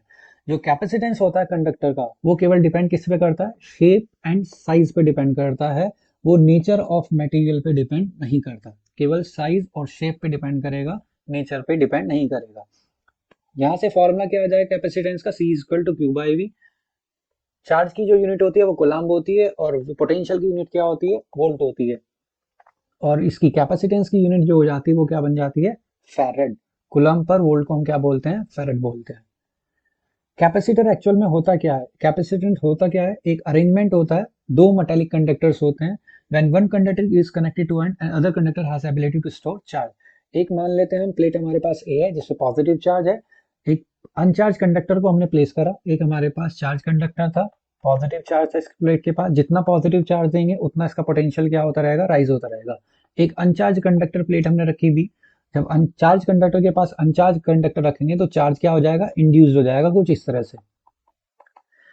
यहाँ पे नेगेटिव और पॉजिटिव की वजह से इसका पोटेंशियल क्या हो जाता है, रिड्यूस हो जाता है। इसका पोटेंशियल रिड्यूस ना हो उसके लिए हम क्या करते हैं, इस पॉजिटिव चार्ज को क्या कर देते हैं, अर्थ कर देते हैं, और अर्थ करने की वजह से इसका पॉजिटिव सारा का सारा अर्थ में चला जाता है। अर्थ का पोटेंशियल क्या होता है, इनफाइनाइट पोटेंशियल होता है, सॉरी जीरो पोटेंशियल होता है, कितना भी दे दो उसका जीरो ही पोटेंशियल रहेगा। और यहाँ पे अब क्या बचा, एक पॉजिटिव चार्ज प्लेट ए पे और प्लेट बी पे बचा नेगेटिव चार्ज। तो अब ये क्या कर रहा है, जितना भी चार्ज देंगे वो सारा का सारा क्या होता रहेगा, स्टोर होता रहेगा। तो एक ऐसा अरेंजमेंट जिसमें क्या होता है, दो मेटल प्लेट होती है जिसमें एक पॉजिटिव चार्ज होगा, एक प्लेट पे नेगेटिव चार्ज होगा, और एक राइट साइड उसकी हम क्या कर देंगे, अर्थ कर देंगे। तो ये क्या बन जाएगा आपका कैपेसिटर। ये अरेंजमेंट हमारा क्या करेगा, चार्ज को स्टोर करने का काम करेगा, जिसे हम बोलते हैं कैपेसिटर। अगर हमारे पास कोई स्फेरिकल कंडक्टर है तो उसका कैपेसिटेंस कितना होगा, मान के चलते हैं कि स्फेरिकल कंडक्टर जिसकी रेडियस स्मॉल आर है, चार्ज कितना है, क्यू है सेंटर पे भी, और सरफेस पे भी उसका चार्ज कितना है, क्यू। सेंटर पे भी क्यू चार्ज है और सरफेस पे भी कितना चार्ज है, क्यू चार्ज है। अगर हम पोटेंशियल निकालें एट एनी पॉइंट, पोटेंशियल का फॉर्मूला हमारे पास क्या होता है, v equals to 1/4πε0 q by r। और कैपेसिटेंस का भी फॉर्मूला पड़ा, c equal to q by v। q आपका q रहेगा, पोटेंशियल का फॉर्मूला ये रख देंगे और सॉल्व करके हमारे पास कैपेसिटेंस कितना आ जाएगा, 4πε0 इंटू r, इतने फैराड कैपेसिटेंस आ जाएगा। नेक्स्ट टॉपिक आता है, मोस्ट इंपोर्टेंट है parallel plate capacitor. Parallel plate capacitor में क्या होता है, it consist of two conducting plate. एक कंडक्टिंग प्लेट ए है हमारे पास, एक कंडक्टिंग प्लेट बी है। जो प्लेट ए है उस पर पॉजिटिव चार्ज था, पॉजिटिव चार्ज की वजह से जो प्लेट बी है उस पर चार्ज इंड्यूस हो जाएगा, माइनस क्यू और प्लस क्यू। जो प्लस क्यू चार्ज था उसे हमने क्या कर दिया, अर्थ कर दिया। तो दो चार्जेस अवेलेबल हुए यहाँ पे, एक प्लस क्यू चार्ज और एक माइनस क्यू। सपोज करते हैं दो प्लेट के बीच में डिस्टेंस कितना है, डी है, और दोनों का एरिया जो है वो कितना है, कैपिटल ए मान के चल रहे हैं। सबसे पहले इन दोनों के बीच में हम क्या निकाल देते हैं, पोटेंशियल डिफरेंस। मान के चलते हैं if v is the potential difference between the two plates, then v equals to क्या हो जाएगा, e इंटू डी। हमने पढ़ा था एक topic electric field as a gradient of potential, जिसमें फॉर्मूला बताया था E equals to v upon l। यहाँ पे डिस्टेंस हम क्या हमारे d मान के चले, तो v की वैल्यू कितनी आ जाती है यहाँ पे, v equals to e d आ जाती है। इलेक्ट्रिक फील्ड सरफेस पे जो इलेक्ट्रिक फील्ड का हमने फॉर्मूला पढ़ा था, E इक्वल्स टू कितना होता है, सिग्मा बाय एप्सिलॉन नॉट, वो हमने यहाँ पे पुट किया, ये आ जाएगा। और सरफेस चार्ज डेंसिटी को हम क्या लिखते हैं, चार्ज अपॉन एरिया, ये आ जाएगा। ये पोटेंशियल हमारा कैलकुलेट हो जाएगा इतना। If C is the capacitance between the two plates, दो प्लेट के बीच में कैपेसिटेंस कितना मान के चल रहे हैं हम, C मान के चले, तो C का फॉर्मूला क्या हो जाएगा, Q बाई V। Q का Q एज इट इज रहेगा, V की वैल्यू जो ये निकाली थी ऊपर ये पुट करेंगे और सॉल्व करके हमारा कैपेसिटेंस कितना आ जाएगा, epsilon naught A upon D आ जाएगा। अगर दोनों प्लेट के बीच में जो हमने ऊपर प्लेट्स मानी थी, अगर उन प्लेट्स के बीच में फ्री स्पेस ना होके या वैक्यूम ना होके हम कोई मीडियम को इंसर्ट कर देते हैं, कोई भी डाइलेक्ट्रिक मीडियम जिसका डाइलेक्ट्रिक कांस्टेंट कितना हो, के, अगर वो इंसर्ट कर देंगे तो कैपेसिटेंस पे क्या फर्क पड़ेगा। तो सबसे पहले मैंने बताया था इलेक्ट्रिक फील्ड पे फर्क पड़ता है, ये मैंने पीछे ही फॉर्मूला पीछे चैप्टर में बताया था। इलेक्ट्रिक फील्ड जो मीडियम में इलेक्ट्रिक फील्ड आएगी वो कितना आती है, 1/k times of electric field in vacuum. तो फॉर्मूला ये हो जाएगा, जो इलेक्ट्रिक फील्ड आएगी वो क्या हो जाएगी, रिड्यूस्ड हो जाएगी 1/k times sigma by epsilon not. Sigma को हम क्या लिख सकते हैं, चार्ज अपॉन एरिया, और पोटेंशियल का हमारे पास फॉर्मूला, इलेक्ट्रिक फील्ड अगर रिड्यूस हो रही है तो उसका मतलब पोटेंशियल भी रिड्यूस हो रही है। V equals to E d आ जाएगा, E की वैल्यू पुट करेंगे 1/k sigma by epsilon. Sigma का फॉर्मूला हमारे पास होता है चार्ज अपॉन एरिया, ये हमारे पास पोटेंशियल आ जाएगा। मान के चलते हैं इस बार हमारा जो कैपेसिटेंस है वो कितना है, C डैश है, तो C dash is equal to क्या हो जाएगा, Q upon V dash. Q का एज इट इज रहेगा, V डैश की वैल्यू कितनी हो जाएगी, 1/k क्यू डी अपॉन में sigma naught, epsilon naught into A। सॉल्व करने के बाद वैल्यू आ जाएगी K epsilon naught A upon D। और epsilon naught A upon D अभी पिछले इसमें निकाला था, अभी कैपेसिटेंस निकाला था, epsilon naught A upon D, इसे हम क्या लिख सकते हैं, कैपिटल C लिख सकते हैं। तो जो कैपेसिटेंस हो रहा है वो K टाइम्स क्या हो रहा है, इंक्रीज हो रहा है। आपकी फोर्स भी डिक्रीज होती है डाइलेक्ट्रिक की वजह से, आपका इलेक्ट्रिक फील्ड भी रिड्यूस होता है 1/k टाइम्स C, और पोटेंशियल भी रिड्यूस्ड होता है। केवल बढ़ता कौन है डाइलेक्ट्रिक मीडियम की वजह से, कैपेसिटेंस बढ़ता है K टाइम्स, बाकी सारे क्या होता है, रिड्यूस होते हैं K टाइम्स। नेक्स्ट टॉपिक आता है आपका कॉम्बिनेशन ऑफ कैपेसिटर। जैसे रजिस्टर्स होते हैं सीरीज और पैरेलल, ऐसे ही कैपेसिटर भी क्या होते हैं, सीरीज और पैरेलल में आता है। पहले सीरीज में पढ़ते हैं, मान के चलते हैं C1 C2 और C3 क्या लगे कनेक्टेड है, सीरीज में कनेक्टेड है। अगर सीरीज में कनेक्टेड है, दो चीज याद रखनी है, एक तो चार्ज हर कैपेसिटर के अराउंड क्या रहेगा, सेम रहेगा, लेकिन पोटेंशियल डिफरेंस क्या रहेगी, अलग अलग रहेगी। अगर इसका पोटेंशियल हम V1 मान के चलते हैं, C2 के अक्रॉस V2 मान के चलते हैं, C3 के अक्रॉस V3, तो टोटल पोटेंशियल कितना आ जाएगा, V equals to V1 plus V2 plus V3 आ जाएगा। फॉर्मूला हमारे पास होता है V equals to Q by C, pop करें Q upon C1, Q upon C2, Q upon C3, ये इक्वेशन फर्स्ट बन जाएगी। हम मान के चलते हैं if C is the equivalent capacitance of series combination, then V equals to क्या हो जाएगा, Q बाई C। दोनों इक्वेशन को इक्वेट करेंगे, इक्वेट करने के बाद हमारे पास रिलेशन बैठेगा ये, Q कॉमन लेके हम कैंसिल आउट करेंगे और हमारा सीरीज में जो कैपेसिटेंस आ जाएगा वो क्या आ जाएगा, 1 upon C equals to 1 upon C1 plus 1 upon C2 plus 1 upon C3 आ जाएगा। नेक्स्ट आता है पैरेलल। पैरेलल में क्या होता है, अरेंजमेंट C1 C2 और C3 क्या लगे हुए हैं पैरेलल में। पैरेलल में क्या याद रखना है, पोटेंशियल तो क्या रहेगा, सेम रहेगा पैरेलल में, और चार्जेस क्या हो जाएंगे हर कैपेसिटर के अराउंड डिफरेंट हो जाएंगे, जैसे इसके अराउंड Q1, इसके अराउंड Q2 और इसके अराउंड Q3। तो टोटल चार्ज क्या हो जाएगा, Q इक्वल्स टू क्या हो जाता है, Q1 plus Q2 plus Q3 हो जाएगा। और चार्ज का फॉर्मूला हमारे पास क्या होता है, CV होता है C1 इंटू V1, और ये क्या आ जाएगा C2 इंटू V2, और ये आ जाएगा C3 इंटू V3 आ जाएगा। If C is the equivalent capacitance of parallel combination, then Q is equal to क्या आएगा, CV। दोनों इक्वेशन को हम इक्वेट करेंगे, इक्वेट करने के बाद क्या आ जाएगा, CV equals to C1 plus C2 plus C3 into V common लेके कैंसिल आउट करेंगे और कैपेसिटेंस आपका क्या हो जाएगा, C is equal to C1 plus C2 plus C3। मतलब जो हमने रजिस्टर में केसेस पढ़ते हैं, जो सीरीज में केस आता है वो पैरेलल बन जाता है यहाँ पे, और जो पैरेलल होता है वो सीरीज बन जाता है। ये टॉपिक यहाँ पे फिनिश हो जाता है। नेक्स्ट टॉपिक आपका आता है energy stored in a charge capacitor. Charge capacitor में कितनी एनर्जी स्टोर होती है, एनर्जी स्टोर मतलब कि आपको पहले वर्क डन निकालना पड़ेगा। तो मान के चलते हैं कैपेसिटर हमारा जिसका कैपेसिटेंस C है, suppose is does not possess any charge initially. Charge initially क्या होगा, जीरो होगा। On being connected into to a battery it charges to a potential V। जब बैटरी से कनेक्ट कर देंगे तो पोटेंशियल कितना हो जाएगा, V हो जाएगा। If Q is the charge on the plate A, then Q is equal to क्या हो जाएगा आपका, CV हो जाएगा। Suppose battery supply small amount of charge dQ to capacitor at constant potential, then small amount of work done is. मान के चलते हैं थोड़े टाइम के लिए पोटेंशियल क्या हो जाता है, कांस्टेंट हो जाता है थोड़े टाइम के लिए, और उस टाइम पे चार्ज कितना फ्लो होता है, dQ चार्ज फ्लो होता है। तो वर्क डन का फॉर्मूला हमारे पास बेसिक फॉर्मूला क्या होता है वर्क डन का, V equals to V, W equals to V into Q होता है। तो work done small work done आएगा, V पोटेंशियल कांस्टेंट रहेगा और चार्ज क्या हो जाएगा, dQ हो जाएगा। तो यहाँ से V की हम वैल्यू क्या पुट कर देंगे, Q बाई C, कैपेसिटेंस वाले फॉर्मूले से Q by C equal to GQ आ जाएगा। और टोटल वर्क डन निकालने के लिए हम क्या करेंगे, इसे इंटीग्रेट करेंगे। इंटीग्रेट कहाँ से कहा था, इनिशियली हमारा चार्ज क्या था, जीरो, और फाइनली हमारे पास कितना है, Q है। इसमें से कॉमन क्या आ जाएगा, Q common, 1 upon C common आ जाएगा, और Q का dQ के रेस्पेक्ट में जो इंटीग्रेशन होगा वो क्या हो जाएगा, Q square by 2। Limit put करेंगे, पहले Q स्क्वायर बाई 2 आ जाएगा माइनस, फिर वैल्यू जीरो आएगी, तो आंसर आपका आ जाएगा 1/2 Q स्क्वायर बाई C। ये जो वर्क डन स्टोर्ड हुआ है यहाँ पे, जो वर्क डन हुआ है वही आपका कैपेसिटर में क्या हो जाता है, स्टोर हो जाता है in the form of electric field. जो वर्क डन स्टोर्ड होता है कैपेसिटर में वो इलेक्ट्रिक फील्ड की फॉर्म में ही स्टोर्ड होगा। U equals to half Q square by Q equal to क्या होता है, CV होता है। पुट करेंगे तो एक फॉर्मूला आपका ये बन जाएगा हाफ CV स्क्वायर। एक स्पेशल केस अगर ये आता है, अगर आपके पास पैरेलल प्लेट कैपेसिटर है, तो पैरेलल प्लेट कैपेसिटर का फॉर्मूला हमने डिराइव किया था अभी, C इक्वल टू क्या होता है, एप्सिलॉन A अपॉन D। और चार्ज का फॉर्मूला क्या होता है, जो कैपेसिटर की प्लेट है उस पर चार्ज कितना होगा, Q equals to sigma into A। ये फॉर्मूला कहाँ से आया, sigma is equal to charge upon A से आया, सरफेस चार्ज डेंसिटी का जो फॉर्मूला होता है। तो Q इज इक्वल टू क्या हो जाएगा, सिग्मा इंटू A। और सिग्मा को हम क्या लिख सकते हैं, इलेक्ट्रिक फील्ड के फॉर्म में सिग्मा बाय एप्सिलॉन नॉट होता है, तो सिग्मा की वैल्यू हो जाएगी एप्सिलॉन नॉट इंटू E हो जाएगी। और आपके पास चार्ज पता है, कैपेसिटर की वैल्यू पता है, तो हम U इज इक्वल टू आपका जो ऊपर फॉर्मूला निकला था U equals to half Q square by C, इसमें क्या करेंगे, दोनों वैल्यू पुट करेंगे। सॉल्व करने के बाद हमारा रिलेशन आएगा half epsilon naught E square into AD। Area into जो डिस्टेंस होता है उसे क्या बोलते हैं, वॉल्यूम। वॉल्यूम को हम एनर्जी के नीचे लेके चले जाएंगे, तो energy upon volume equals to कितना आ जाएगा, half epsilon naught E square. और एनर्जी अपॉन वॉल्यूम को हम क्या बोलते हैं, एनर्जी डेंसिटी, जिसे हम क्या डिनोट कर देंगे, स्मॉल u से डिनोट कर देंगे। तो स्मॉल u से डिनोट करने के बाद आपका फॉर्मूला क्या बन जाएगा, u equals to half epsilon naught E square, और स्मॉल u आपका एनर्जी डेंसिटी होगी।